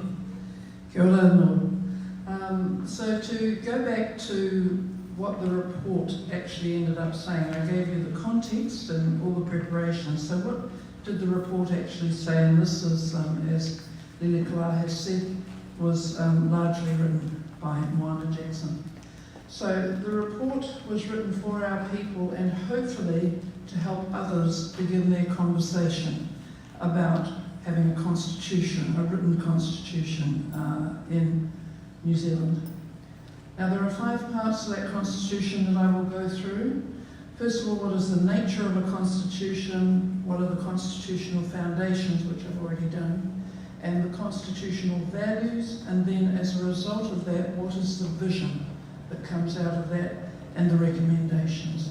So in terms of the nature of constitutions, now our young people are often, or the people in general in New Zealand, are given the impression that constitutions can only be dealt with by specialists, and you have to be very heavily trained in law and all sorts of things in order to understand what a constitution is and so on. You actually ask people, what is a constitution? They can't tell you. But Moana was very good at saying to our people, don't let that put you off, and this is what he said. Constitutions are about making decisions. Government is the process people choose to regulate their affairs. A constitution is the code or set of rules to describe how government will function. Who will make the rules, how to abide by them, and live together amicably. And what he said to our people as we went round to each hui, he said, you know how to do this. When you're on your marae, that's our gathering area where we meet and we make all of our decisions, you have certain rules in there, and we said, yes, we have tika, those are our rules. You know how those rules work on your marae, don't you? Yeah, of course we do. That's what a constitution is. So you put it in that context, and it became a lot more straightforward. So constitutions are based on 2 things, a concept of power and a site of power. The concept of power is the philosophy of constitutional authority and the values that underpin it. Whereas the site of power is the institution or the place where society decides power is exercised and limits are placed on it. But another important thing is that a constitution is a cultural creation. And every culture will have its own rules and its own way of making rules, in other words, its own constitutional arrangements. And it comes out of each culture, not just out of Europe. Okay? But if you have a look at, there's 2 examples I've given here. There's one of a Western concept and then the Maori concept. The Western concept and site of power is one that's hierarchical, from top to bottom, in that order. And you have sovereignty, the most high and perpetual power over the citizens. And then the site of power is the monarch in Parliament, with absolute authority and dominion over the land and the people. Okay? So that's a Western concept, whereas if you have a look at the Māori concept, and I see this elsewhere in Polynesia as well, you have a concept of mana for sovereignty, absolute power and authority derived from the gods. Now the site of power is our ariki, or our rangatira, our leaders. And the power is bestowed by the people to be exercised in a way that is tika. Now tika means right, correct, the proper way of doing things. Pono is very closely related to tika. Okay? And we have both those words in Māori. And it makes decisions by consensus, cares for the people, keeps the people together, and the independence of the hapu and the iwi is paramount. So they make their decisions for themselves. Now, our word rangatira in particular, to be a leader in the Māori world is not about, as you have in the Western world, a person at the top dictating as to how things go. The role of a leader in the Māori world is to keep the people together. And the word rangatira is made up of ranga, which is a shoal of fish, but it also means to weave. And tira is a group of people. And one of my kaumātuas used to say to us, but it was all in the reo, you look to the sea where the fish are shoaling in Arama, and they swim together as one. Every now and then one will peel off, but they'll come back in. Okay? But essentially it moves together as one. And then he said, you look to the land where the people are wandering around aimlessly, and that's your tira. His question was, whose job is it to bring that aimlessly wandering people together? And the answer is a rangatira, a person who weaves the people together. And so it's not about telling the people what to do, it's about keeping the people together. And keeping the people together is a very different role from being a sovereign. Okay? So those are the differences between the Western and the Māori concept and site of power. Now, so that's the nature of constitutions. The constitutional foundations that we were told to work off were tikanga, our own laws, e Hakaputanga, that Declaration of Sovereignty of 1835, Te Tiriti o Waitangi of 1840, the treaty we entered into with the British. We also looked at international precedents. Those of you who have been in the UN may recognise these. The Karioka decision of 1992 about the inalienable rights to lands and territories, resources and waters. The Mātātua Declaration of 1993, which was about cultural and intellectual property rights. And then, of course, the Declaration on the Rights of Indigenous People of 2007. France let it go through because there weren't any Indigenous people. It just amazes me the way they can think. New Zealand opposed the declaration because it posed a huge threat to New Zealand. Opposed it until 2010, but were embarrassed into having to sign it. And the one I really remember was in 2009, I was there with you, Lily, in the Permanent Forum in New York, when it was announced that Barack Obama was going to enter into discussions with Indigenous people in the United States about the declaration. It was a huge point, a huge moment. We were all, I looked at Lily and I said, Lily, is this for real?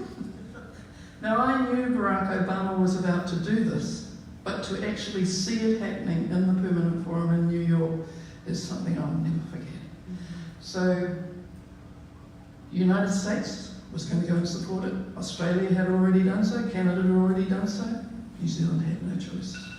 It was forced. So, all framed within the right to self-determination. Now, we also had a look at Sami up in Scandinavia. We looked at Bolivia. Bolivia was looking good when we started. Not looking so good now. It scares me what's happening in Bolivia. And Native American, where there is a degree of sovereignty that is recognised there. The Sami, I need to let you know, when they realised that we were looking at what they were doing, they said, please don't do what we do. And the reason they said that was because although they have their own parliament and they make their own decisions, the way their parliament operates has to be approved by the Norwegian parliament, which is a waste of time.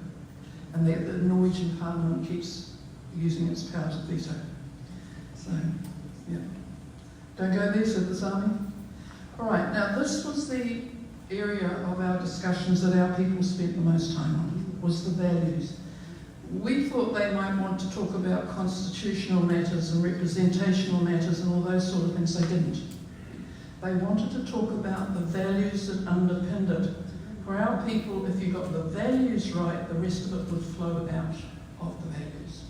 So the value of tikanga is to relate or to incorporate the core ideals of the ought to be of living in Aotearoa. Because our people said, yeah, of course we should live by tikanga, but you know very well that we don't. You know, everybody breaks the rules here and there, and Moana was very clear about this. He said, yes, we all know that this is what we're supposed to do, but a lot of times it's not what we actually do.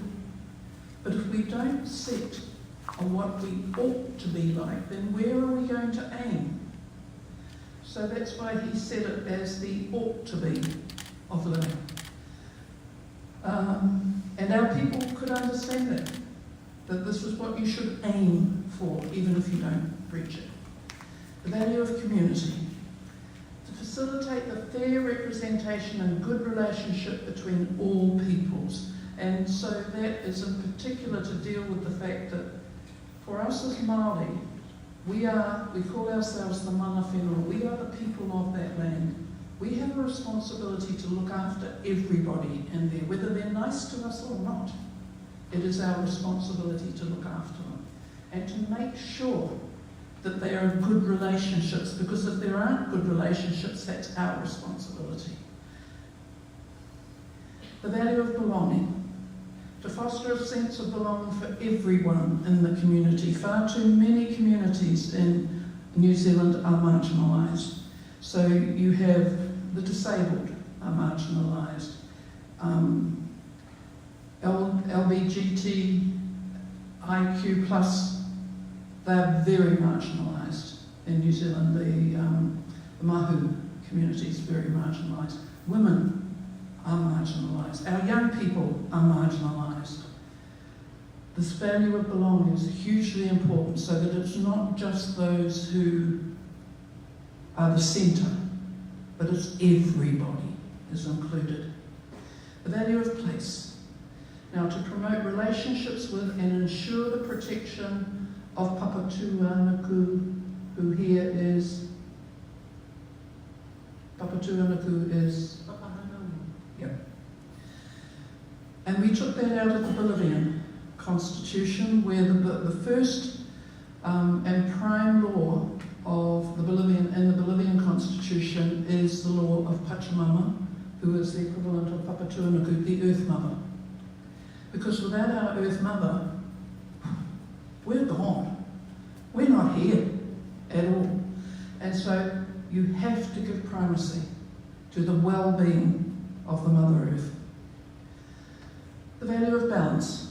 To ensure the respect for the authority of rangatiratanga, that's our power and authority derived from the gods, our sovereignty, if you like, and the kāwanatanga, what we allowed the British to have, what we delegated to them, the right to keep control of their people. With the different and relational sphere, within the different and relational spheres of influence, and I'll come back and talk to you about those relational spheres shortly. But you have to have balance between those two. The value of conciliation. To have an underlying jurisdictional base and means of resolution to guarantee a conciliatory and consensual democracy.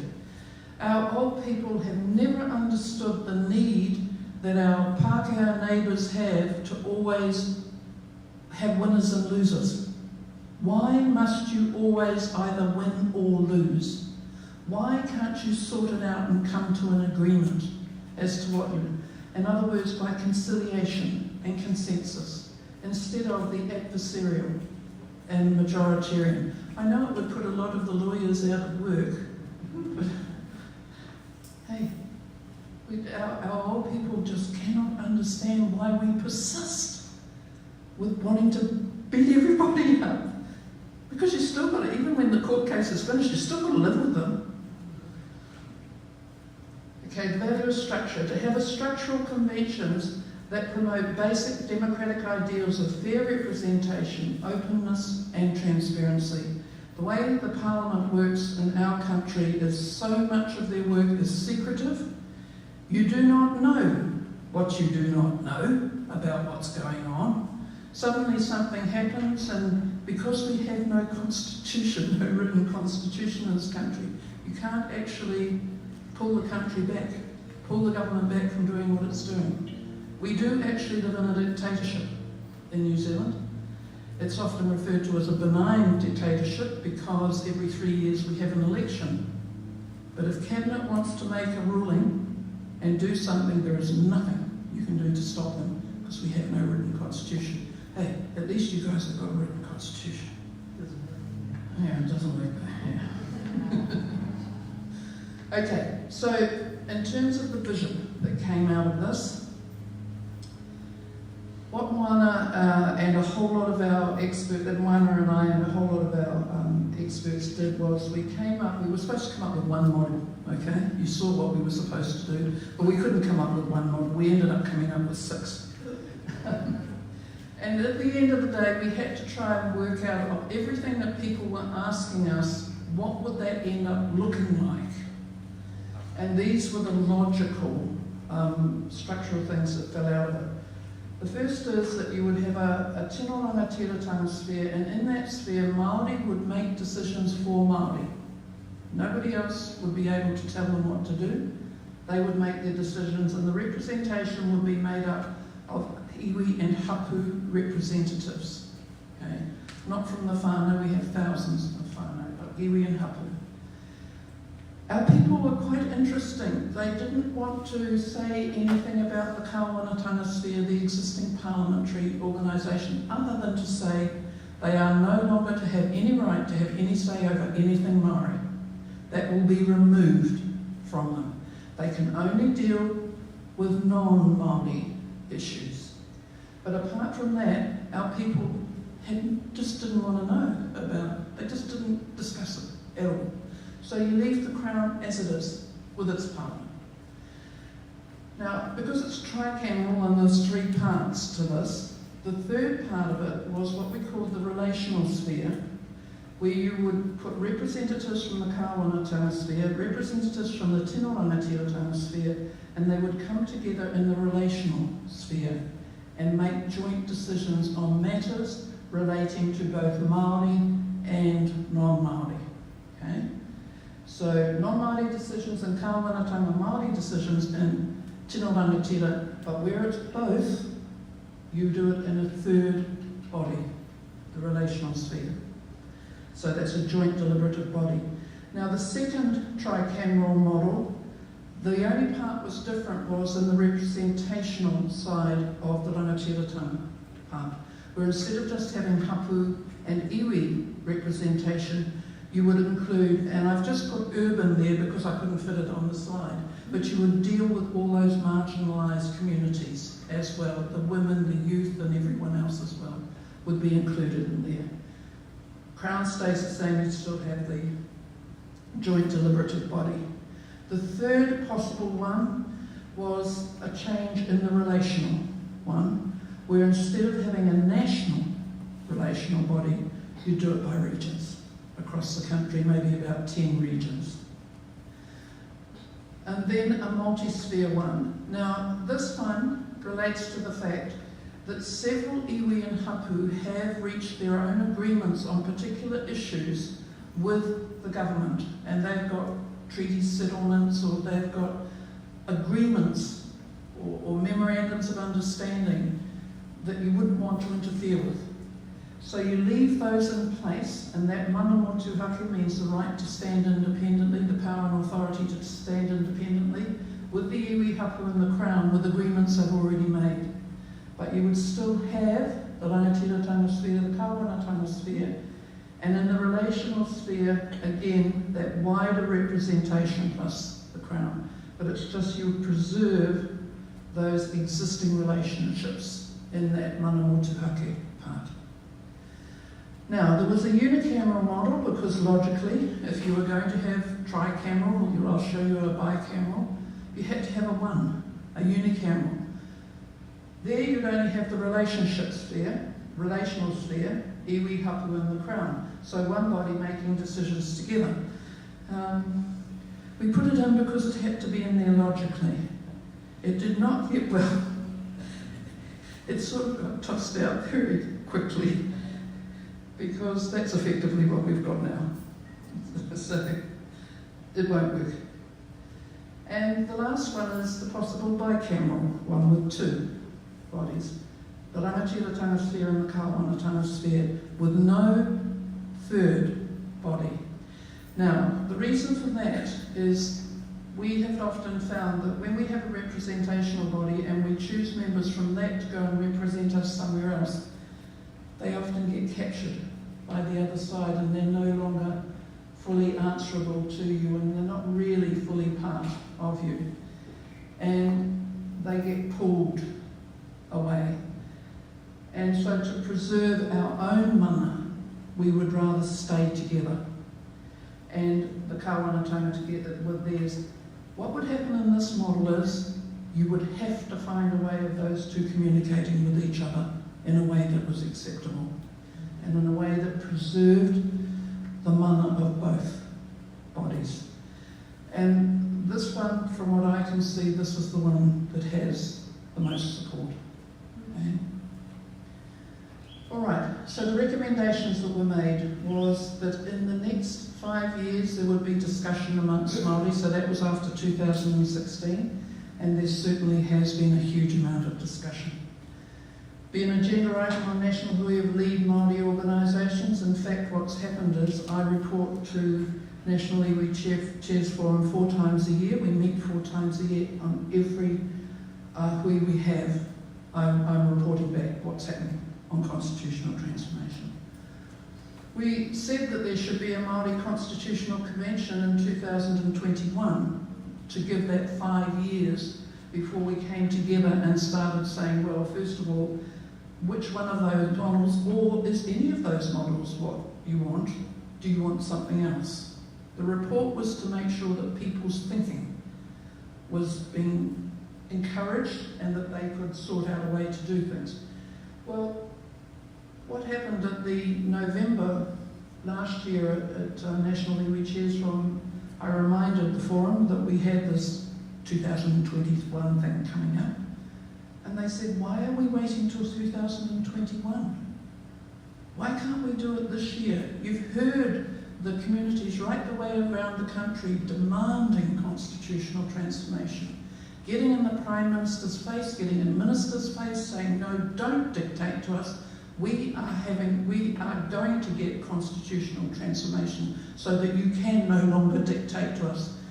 And so several of the iwi leaders said, if you don't get on and organise your own constitutional arrangements, you're going to have all sorts of things wandering all over the place. It's better that you bring the people together to try and do something in 2020. So I go back next week for another meeting of National Iwi Chairs Forum, where I have put through a motion that we do actually have this Constitutional Convention this year. We establish a working group to work out the structural and procedural issues for Māori, so we haven't done that yet. We initiate dialogues with the other communities. Well, that was all very well and good. What happened in practice was those communities came to us. And the first ones that came to us were our Pacific relations. The Cook Islanders came to us first, and then the Samoans and the Tongans came to us. They didn't come to us and ask what we were doing. They just said, please can we be a part of yours? We don't want to be a part of the kawanatanga, please can we be part of that? And then, much to our surprise, Indian communities, Chinese communities started coming and asking if they could be included. So we didn't actually have to go out and talk to them, they came to us. Iwi Hapu and lead Māori organisations initiate dialogue with the Crown. Now, I did say to the forum, please don't ask me to do that, because I really don't like talking to them. But you know, the Crown, even though Māoridom is talking about it, and a lot of non-Māori are talking about this stuff, the government will not talk about, just like they won't talk about the ownership of water, they will not talk about constitutional transformation. Same as the French government, just won't talk about these things. It's fine. 2021, start organising a TNT convention for the country. So the Māori Constitutional Convention will be for Māori, but we'll also start organising a TNT convention for the whole country. And I had thought that that would perhaps be a hard thing, but when I see the number of Pākehā groups out there, it really surprises me how many of them say, we need this. We know that the way things are being done in our country are not right. We need to do constitutional transformation. I'm going, wow, maybe this is not going to be as hard as Moana and I thought it was. And that was all approved by National Iwi Chairs Forum. Moana's and my goal is that we would have constitutional transformation by 2040, and that my great-great-grandchildren will say, what on earth was Nanny complaining about? Okay, some comments today. People do not want the unicameral model. The main discussion points. Each Maori group, hapu, iwi, will choose its own method for determining representation. Some will like the one man, one vote. Others don't. For example, in my own whānau, we have our own leader who speaks for us. We don't want a process where we have to get individuals to vote for somebody else. So that electoral college type thing. There's fairly clear opposition to political parties in the Māori body, and the reason for that is you elect your representative, they go into Parliament, and they end up not representing you in Parliament, but they represent the political party that they're with. So you actually lose your representative to the political party. So our people didn't want political parties. So they can keep control of their representatives, basically. Considerable debate from which consensus has emerged that tikanga must underpin the Māori-Crown relationship, not the rule of law. Because the rule of law has never served us well, ever. Increasing Māori calls for constitutional transformation. The number of huis I've been to where it's our young people who get this stuff, and they will stand up in the hui and say, we must have constitutional transformation. We are going to make our own decisions for our own lives. We are not going to let government tell us what to do. And it's becoming stronger and stronger. And after I had said at the beginning, our people do not use words constitution and transformation. They just don't. Well, that proved me wrong. And growing support from non-Māori groups, especially non-whites. Resistance from white supremacists. Being countered by very supportive Pākehā. We have very outspoken white supremacists in New Zealand. You may have been under the misapprehension after the Christchurch massacre of the Muslims at prayer in Christchurch that New Zealand loathed and did not abide with anything to do with white supremacy. You would be wrong. When the Prime Minister came out and said, that's not us, Māori looked at her and said, you should look in the mirror. White supremacy is very strong in New Zealand because it comes out of the doctrine of discovery. So there are some who will always uphold white supremacy in New Zealand, but I am always grateful for Pākehā who put their necks on the line to oppose their own. And Māori have said about those white supremacists, it's not for us to fix you up. You have a disease that we don't know how to handle. It's for your own people to sort out the white supremacists. So, that's us. And that's a report that Moana did, and this is Moana Kia ora.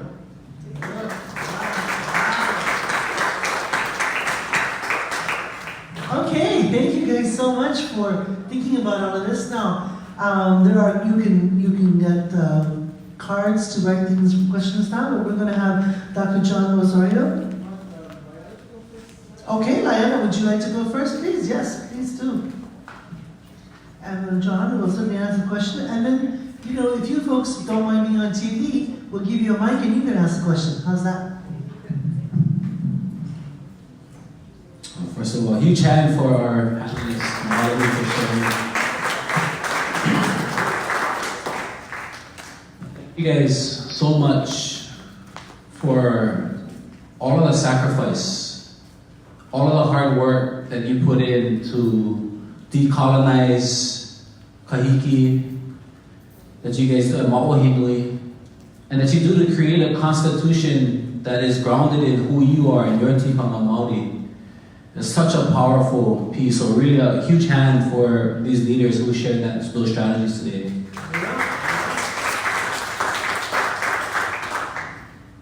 For us in Hawaii, we're under the strange occupation by the United States. It's unprecedented, hasn't been seen around the world. It's very weird, it's very messed up. We could feel a little bit of that where some of the country members start to fall in love with the host country or the new normal. We're dealing with that in a lot of ways.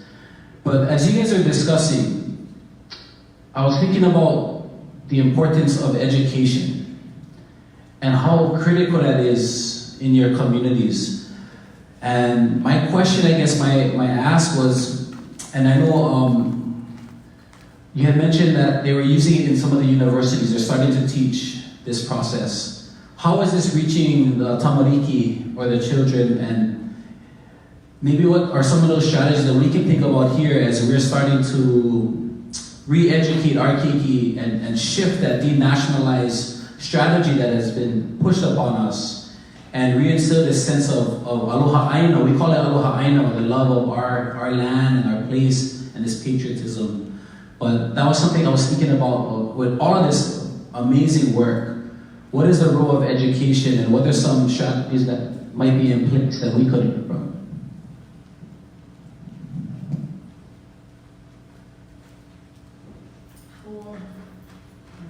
I just have to.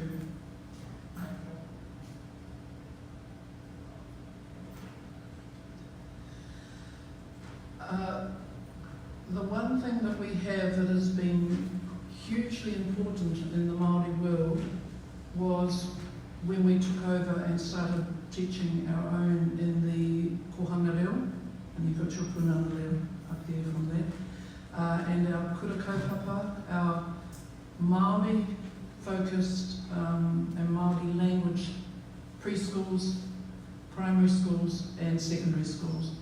Now, we are starting to have graduates coming out of that, and as I go around the country and hear people demanding the constitutional transformation, and it's all the young ones, it's the graduates out of those areas, because unlike me, where I was taught that, you know, you're just a dumb Māori, that's what I was taught when I was at school, who would only ever be good for scrubbing floors and doing factory work and the like. We were brought up like that. The generation and those that followed, those who went to the kohanga reo, do not have that clamp on their thinking. They do not have that restriction. Their minds are a lot freer to make their own decisions. And it has been through an education system that is completely stripped of colonisation. I have to add, to be completely truthful, that the Ministry of Education in New Zealand tries very, very hard to curb what is taught in those schools.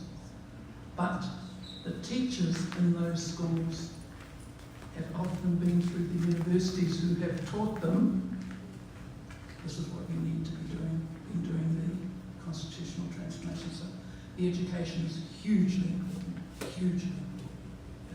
And it is our children who are going to do that. Won't be me, won't be Moana. It'll be our, maybe not even our children, but our grandchildren and great-grandchildren.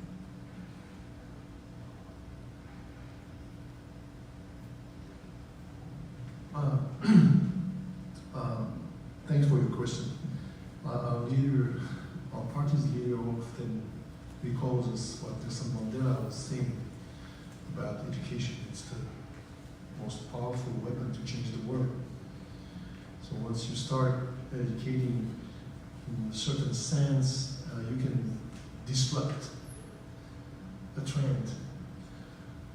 This is, well, in Tahiti, the assimilation policy that France has installed for a lot of years did not, I would say, fortunately, did not erase our language. It is decreasing, to be honest. It is decreasing year by year, but there are some movements. There are church movements too, and I need to commend powerful movement from the church, especially the Protestant Maui Church, which is an independent church that does not depend on any other in the world, and it's member of the World Council of Churches. So it's a partner. I'm not sure that such partnership exists elsewhere, but we have really an independent, neutral, but strong partnership with such church that ensure that the Tahitian language will always be taught, from young generations to and spoken, of course, as an official language within the church. And then we also have now some movement like you have in Honolulu. We have Punaleo, especially one that I wish to commend in Moana, which is the island just close to Tahiti. It's been working for almost 20 years now, and on their own, without any public aid. And of course, we have the Heiwa, which is something that people want to come and experience now from all over the world. It is also expanding, San Francisco and other. So there is a part of the educational facet in terms of language that is maintained. But now coming to the colonial doctrine, that is much more an issue for us, because everything that is highlighting any colonial aggression is denied in our curriculum. So this needs to be taught within the political party. So we have a small branch, trying to have a small branch, a bigger branch that is focusing on a specific topic that will deal with the young generation way of thinking, not only the elders of the party, because the elders of the party used to live in a time that is no longer exists now. But we pay respect to this, because otherwise we would not be there, for sure. But now the focus in terms of education is put on very concrete, pragmatic issues. And I might say something that tonight, that is something that we are teaching to our young generation of leaders. For example, they need to know that our resources in Maui Nui, for example, the spatial, the marine, the land, the aerial zone, France actually is collecting a lot of revenue from the exploration, the exploitation, the use, the abuse of these resources. Even the zone of spatial satellites is a way of colonizing, not only the Earth but outside the planet. So everything that every time that a satellite, more than 100 satellites crossing our sky is crossing Maui Nui, someone is collecting revenue, but it's not Maui Nui people. So Tonga understood the case, and Tonga won the case at the UN, but we're still under this deal. Anyway, when you talk to young generation of the Maui people that wants to know if our model is sustainable, you need to have concrete response too. So we use that, and hopefully it can be improved. And of course, the UN process that we started gives us a little bit more credibility on the field, because they are impressed. And our people is impressed, they're empowered, because oh wow, we have a shield. We have a shield now, we have the UN with us, which is a little bit incomplete, but the mechanism is so complicated. Anyway, it's true that now we can have a voice. Any Tahitian that applies to speak, and they say petition at the UN, not into different committees, but at the UN, in front of the ambassadors, is entitled to do so. Any church leaders and church members is entitled to do so because of the process. So it's another way to leverage the educational we'll say, strategy. Thank you. John? Oh, thank you. Well, I'll just do this right from here. So, yes, it's been such an impressive thing to be able to have these conversations with both of you, with all three of you, because all of you have, over a very long period of time, advocated for your people and worked. You know, we don't necessarily like to work with the Pakeha or the Haole or government structures, but we do. And we roll up our sleeves and we get involved. So my question has a little bit of context. One of the really, really admirable things about what the Maori are doing in setting up this constitutional transformation is the way you take responsibility for everyone there. And you have to because Western society has not taken responsibility for anything. It has taken, it hasn't taken responsibility.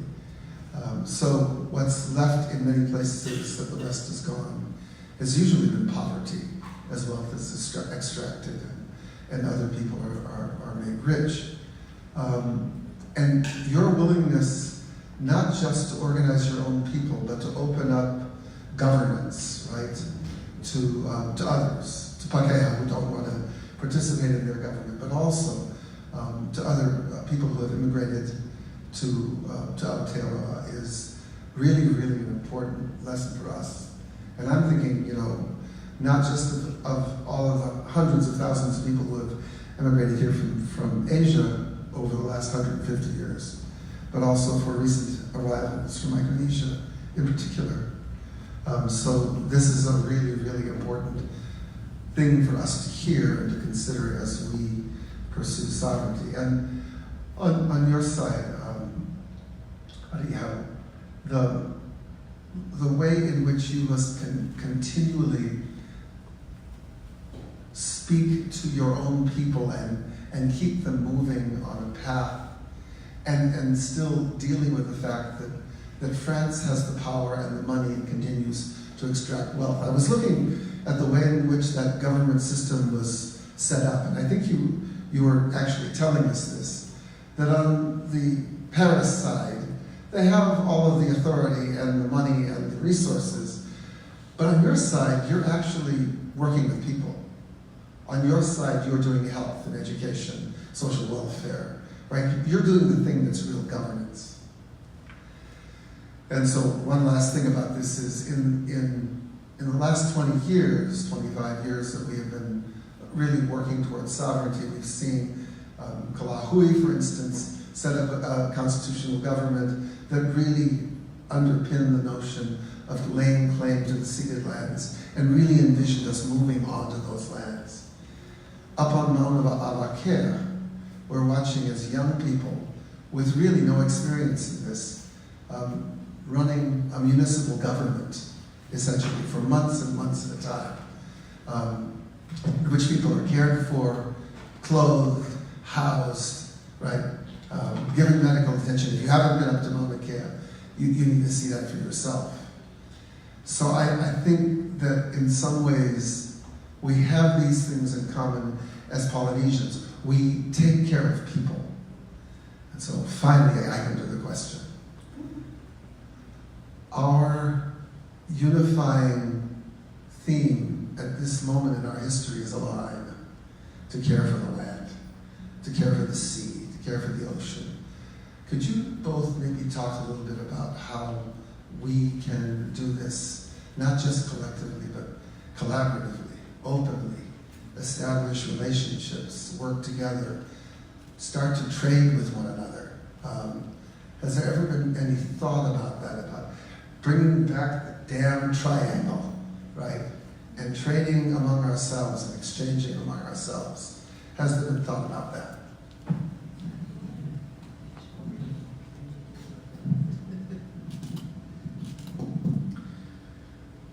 Yeah, that's actually also one of the policy. Thank you. So thank you for the question. One of the paradigm, the current paradigm now at the UN or within the international community is resource. So the power goes and the money, of course, and the wars are going where the resources are. This is the center of gravity of today's international arenas. Magnet. This is the magnet. And of course, the resource calls upon the responsibility especially for all of us. We have been dealing with this issue since we started. One of the reasons we started really concretely the UN process was to protect the resources. We want to protect our 500 square kilometers of ocean, Kanaloa. We want that to remain in the hands and the governments and the sovereignty of our people. And it was under threat. It's still under threat, but this threat now is collectively overseen by the UN, whereas a couple of years ago it was just a bilateral issue. So now we have the power to multilateralize, I would say, that issue. This is the best, for example, the best strategy that we found at the moment to protect it. So we're not using UN. We use the concept of the UN that makes the UN called UN. So we're taking them to their DNA, back to their DNA. If they created the UN, it was not to legitimize imperialism eternally. And this is what's happening. So the resource, coming back to the resource, we did that to protect our resource in a sense that this resource should not be a leverage for another level of geographical, geostrategical transaction that our people would not be, taking part of. We want to be the one speaking on behalf of our resource, and this is probably one of the most important reasons independence is urgent for us. It's not even a process, it's urgent. We're losing money every time, every second that we're still friends. We're losing money every second. It's urgent. It's urgent, of course, in terms of that approach, but it's something that needs to be taken care of and very well thought. So the resource now is something that is connected to the public debt of all capitalistic countries. And the public debt of France is connected to, of course, the French assets. They can continue. We reached our GDP now is under the public debt. Not our GDP, French GDP is now covered fully by the public debt, which means that the French population in France needs to work for free for 1 year to pay the debt.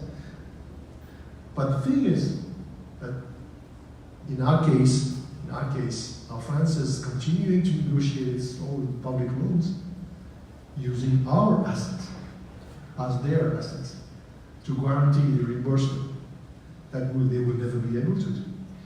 It means that the colonial relationship now turns into a really, really, really heavy financial transaction. And that is something that needs to be taught for our case, and it is part of the education. It's really hard to believe that, but we've been cheated for almost half a century, that we've been loved from that part of Europe, whereas it's our assets that has been actually looked after. So one of the stakes of our independence, our sovereignty, is to gain back the full sovereignty of the assets And then it takes me to your question. Because we need that assets and we need the knowledge around the assets to be collectively shared within our true family. We need to get back to the family where we belong. We're not French, population. Excuse me for the language. We are a Polynesian country belonging to a Polynesian triangle, also part of the big ocean, 1/3 of the globe, that Pacific Ocean, and this part of the globe is under scrutiny of colonial powers that still wants to keep their imperialism on the resource at the expense of these small territories. So this is what it's all about. And if we need our sovereignty, full sovereignty on our resource, it is because all the scientific researches beyond or beside, all the thing that we need to know together needs to be actually the foundation of something bigger. This is my vision. It needs to get to a higher level than just being a multi-sovereignty state. It needs to be something that contributes to a Pacific body or something bigger. Otherwise, it has no sense for us. This is my personal point of view, and this is one of the reasons I'm still involved into this journey. And many of the new generation needs to understand that, so that they will feel that mama, that calling, that it's not just about us. It's about the whole ʻOhana, the whole Pacific region. I hope I responded correctly. Thank you. From a Maori point of view, there's several points I'd like to make here. First of all, the universities, certainly my university, was teaching comparative Polynesian, a subject, comparative Polynesian, but really it wasn't based on how Polynesians think or how Polynesians see. It was based on how anthropologists and archaeologists saw us. And so I gave up fairly quickly on that because it didn't make sense to me. What made sense to me was when I sat down and talked to Hawaiians, when I talked to Rarotongans, Aitutaki, all those people. And when I talked to Marquesans, although they're from ʻuapo, the ones I talked to, what they told me about what they thought our history was made much more sense to me than anything that the archaeologists and the anthropologists said. So I have a real concern about the need to develop that whole area as a discipline and to make sure that it is built from us and not from outsiders. So that's the first thing. The second thing that has worried me for a long time is the remember the name of it, Ariʻihau, the group that comes together for the Pacific political group. Yeah, Pacific Island Forum. Has always struck me as that's a misnomer for that forum, that it should be made up of our people. New Zealand and Australian government don't actually belong in there. So we were approached in National Iwi Chairs Forum if we would send somebody to a Pacific body so that we could start talking about our issues amongst ourselves, not even within the UN system, because the UN system is the existing states, right? And we, in National Iwi Chairs Forum, we said immediately, yes, go and talk. To go to whatever meetings there are, come back and tell us who's meeting, what are the issues they're talking about, because I know climate change is just huge, and it's huge for us. What we found with Māori is when we need to come together, if there is a big crisis, that will pull us together. I assume Mānoa has done that for you. Climate change is something I think would pull us together.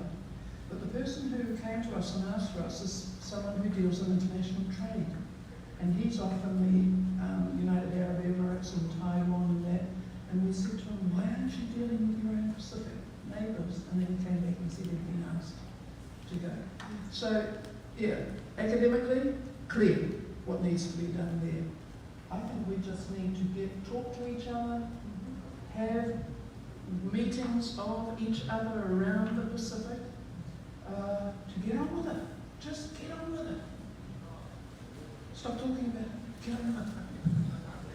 And that actually brings us to what Kameʻemehans are working on with the ʻAha Moananuiākea. So we see that with Randy Fung and Lana and others, that the leadership here, the leadership of things Hawaiian, have been talking about how we can make better relationships with our Polynesian cousins, which is why I really wanted to make sure that we had this discussion here at Kameʻemeha. And we're doing other discussions about various things that unite us throughout this semester and also next semester. So we want to have these conversations happening right now. But I want to make sure, what are the questions coming from the audience? We've got a microphone over here. Who would like to speak and who would like to ask a question in the audience? There we go, yes. You know, Senator, you mentioned the concept of new, was it new, N-E-W, colonization? Okay. I think it's wonderful what you're all trying to accomplish, but going into the future, how would you address the current Chinese position of encroaching into the Polynesian area, like what they're doing in Tonga, for instance? I mean, how would we overcome that? To me, that is a really clear sign of new colonization from an, well, I'm not going to say it. You know, it's kind of like an adversarial type of colonization that America wouldn't appreciate. So how are we going to address that type of colonization? Actually, there's already a Chinese presence in our country now. There's a consulate, and they actually are dealing with our existing government, local government, already for a project. It's been, well, it started, I think it was in 2012 or 13. So we're not only addressing right now, we're starting to you know, to see what's the best position. And there has been divergences of opinion on that particular issue. Number one, because we're talking about a P5 member in the UN. It's a member of the Council of Security, permanent member. Number two, actually it's not the only one. P5 members that are having such a project for the Pacific. This is what also all people don't really know. But this is probably one of the P5 members that is taking a clear stance. So we're cautious.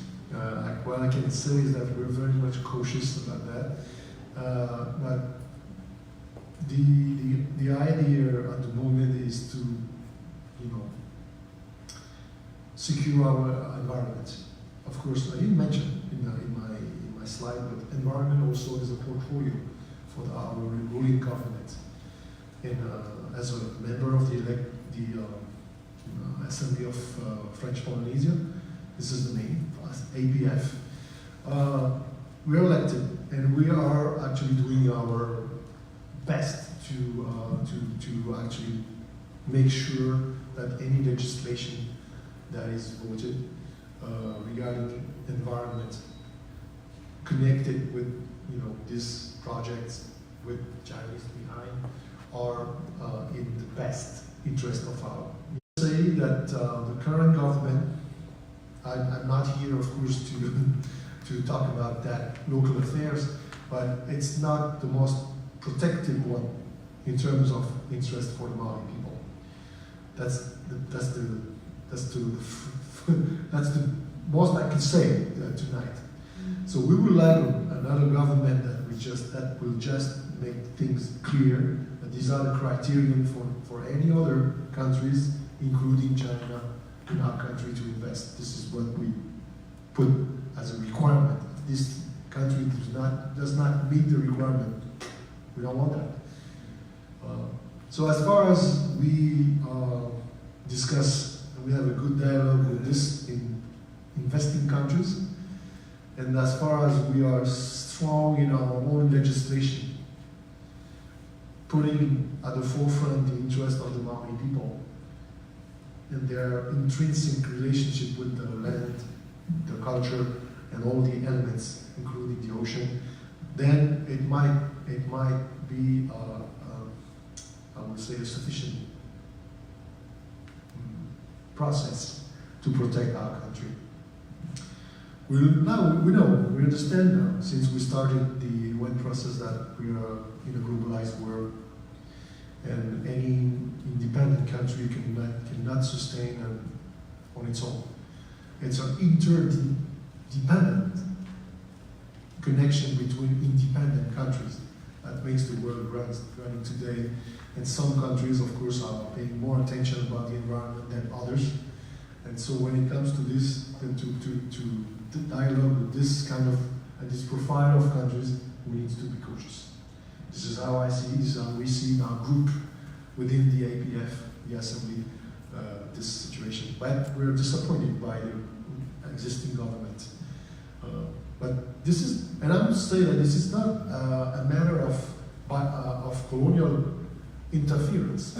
Actually, France is not partaking the dialogue. It's really a dialogue between our local government and the Chinese government that, is to us represents a threat. I'm trying to be very cautious, but I'm trying to be as honest as possible. But this is a sensitive case. Thank you. Thank you. Well, my answer might surprise you a little bit. My hapu in the far north, we had a huge battle with a developer who came into our area. He was American, walked all over the top of us, and we ended up taking him to court, and we took him right through the courts, because we know the courts in New Zealand are so weak on Māori things, but if we could get them right the way through the courts, we knew we'd win. We were almost through the court case, and he sold it to a Chinese company. Now, Chinese and Māori in New Zealand have actually always got on. They were discriminated against, we were discriminated against, we understood each other, and we got on well. So that's Chinese people.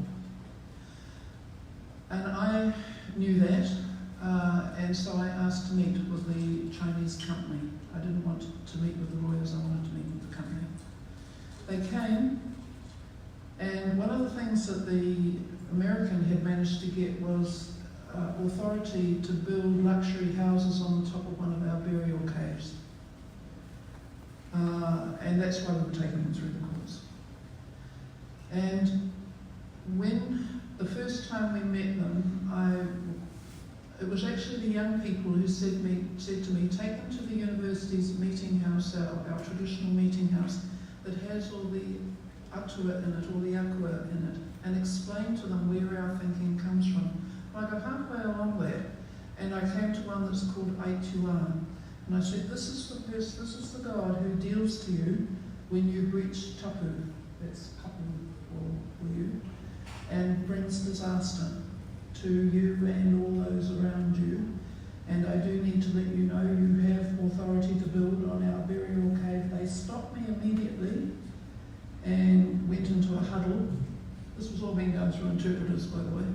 And came out and said, you don't have to tell us about interfering with burial grounds. We know that it invites disaster. We wouldn't go near it. And I said, well, will you rescind your authority to build on that? They said, yes, we will. Now, not only did they do that, they also asked and got an encumbrance on the title that prevents anyone after them for 999 years ever doing anything to those burial caves. So our relationship with the Chinese that particular company has been one that is very, very good. They're not concerned about making money in the first place. They're concerned about building relationships. And that's something that we always want as well. We want to build relationships, and only after your relationship is good do you then start thinking about trading and all those sorts of things. But if you haven't got a good relationship, then you don't. So my hapu's relationship with a Chinese company, one Chinese company, a very, very wealthy Chinese company, has been excellent. Other hapu have had the same experience with Chinese if they take the time to build the relationships with the individuals. We understand that the Chinese government will support these companies.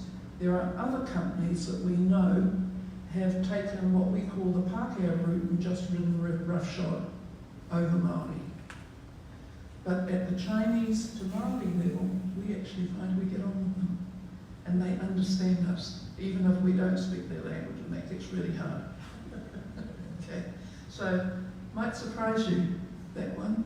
I would say it's a relationship that has to be worked on. I know that in New Zealand, the whites are hugely fearful of the Chinese, hugely fearful.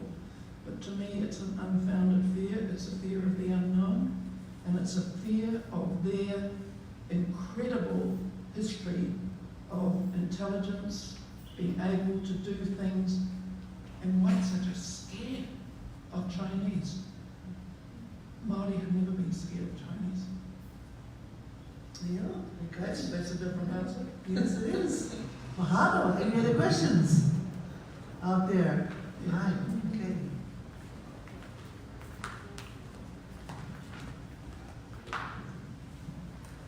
Aloha. I'm Keolani Noa. Such a pleasure to meet all of you. I'm here because I was really interested in, when I read the article, Constitution, of course, and then the other word was independence. I'm a strong believer in independence. I just am. And I became a noble of the Kingdom of Hawaii's government entity that actually reinstated their government in 1993, March 13th, where they reinstated under the protest letter of Queen Lilikalā, as she stated, to reinstate. And it's been 21 years of learning the process. There's many layers of which you have to overcome. And I think one of the biggest things that in this journey of learning, and a mother of 9 children, was that's one of the main reasons why you continue to do what you do and give up what you give up to be able to bring to fruition our generations. We always say that, but I say, in my generation, I want it complete so that I don't pass it on to them to try and figure out. My kuleana is to get it done now. And the issue is that the tug of war is with the United States and our American Hawaiians. Because I really believe that we need to first take care of before we go into all these triangles. And the interesting part that takes us even further, we were in audience with Tonga, the King of Tonga, in 2004. We went to Tahiti. We even went to Venezuela, in audience with the President of Venezuela. And our latest one in 2013, I think, I can't remember the date, was with Iran. It was so amazing. They paid for everything, but you know what was really even more amazing? Is that the gentleman that they took over, his life got threatened. And it just so happened my brother is a lawyer, my oldest brother is a lawyer and a 2-star general, brigadier general. They called him and they asked him, this Henry Noah, is he a terrorist? So this is what we're up against. It really is, but you know what? We can't be afraid. We have to know that the land that we're on is ours. It really is. So that's the level that we're at right now. And I guess I'm saying this is because in our research, to become a nation, you can't get recognized by the UN, but it has to be by another country. A lot of the research is in that area. So based on that, that's why we took these big, huge steps, and everything has to be in black and white paperwork. But we're at the point now that we realize, because like we had the Chinese come and they wanted to do geothermal with us. And I always said, oh my God, we don't have the land and the money to do this. We'll give you all our gas, you needed that. We weren't prepared for that. So I think the learning was for us to take these steps and how important it is to be prepared for what you receive. And we're at that point. So in the next year, there's going to be a huge, I don't want to say upheaval, but a fully over of our people thinking that we can't do it to it's done. I mean, I really believe that, and I say that with my whole heart and soul. I'm part of the U8 system, and I believe that what we learned there is not ours. We had to get that from the white man, so our research has to go further and deeper and deeper. And much of the research came from Europe, because the laws that existed then, they had to make 10 copies for each of these areas. I mean, it's amazing, it's fascinating, and you just have to shut your ears to everybody, because we live in Hawaii, everybody has a 501c3, and we all know that comes from the federal government. It's a really good way of keeping us quiet, because our pocket is getting filled. We don't do 501c3, we don't do any kind of money that's connected to the federal government based on that. If we're gonna be independent, we gotta be independent. And somehow, Akua has taken care of me because my kids are fine, they all have degrees, and they're right there by our side. But anyway, I just wanted to make a note so my UH colleagues can start to be a little bit more open-minded. Mahalo. Mahalo. We're kind of at the end of time. We were supposed to be followed by 7:30, and so we've gone over a little bit. I thank you guys all so much for coming. Tomorrow night we'll be at Woodward Community College, and we'll be live streaming again. So if you want to have your friends and family who are away, who can't make it to that meeting, be involved in this conversation, then please do have them watch. Go to OEB TV, and on OEB TV, right when you open the page, we'll have our discussions on. You can also go to OEB TV YouTube and see it there. So last night was a little bit of a different discussion from tonight. I'm sure tomorrow night will be a little bit different as well. I'm so happy that all of you have come. Actually, as the Brad Chair, my favorite thing to talk about is Ancestor Stars and Temples. And we'll be doing that again in March. We're going to have a whole bunch of people coming in March to do that. And we'll be watching the equinox at various temples. But January is a time when we talk about politics. And so I wanted to make sure that we honored that, because that's what Auntie Gladys said was comparative Polynesian studies should have, lots of different facets. And I got the support from the gang to do this, from my committee. And so I said, okay, let's go forward and let's have this done. And what I said to Kamana Beamer, who's not here with us tonight, but who was one of the respondents, who does a lot of work in talking about independence, I said to him, brother, I'm too old to do this. So you're tag team, and next January, I would like you to organize, because he's part of the brand committee. And we'll see what Kamana is able to, would like to do. I know that what we've learned here is you need to have a conversation with your own people before you can do political work of any kind. And so we need to find a way to have more conversations with our own people. I think John has left, but you know, when I was helping to write the later Hawaiian Constitution in 2016, my best friend, John Osorio, was outside the gate holding a sign saying, no, you shouldn't be doing it. And I think what's really important is that even if we have a different point of view, we have so much aloha for one another. And that's something our ancestors given to us. So how do we discuss our different points of view with aloha? That's perhaps something that we can all work on throughout. And so I thank you so much for coming tonight. Mahalo nui loa. Aloha.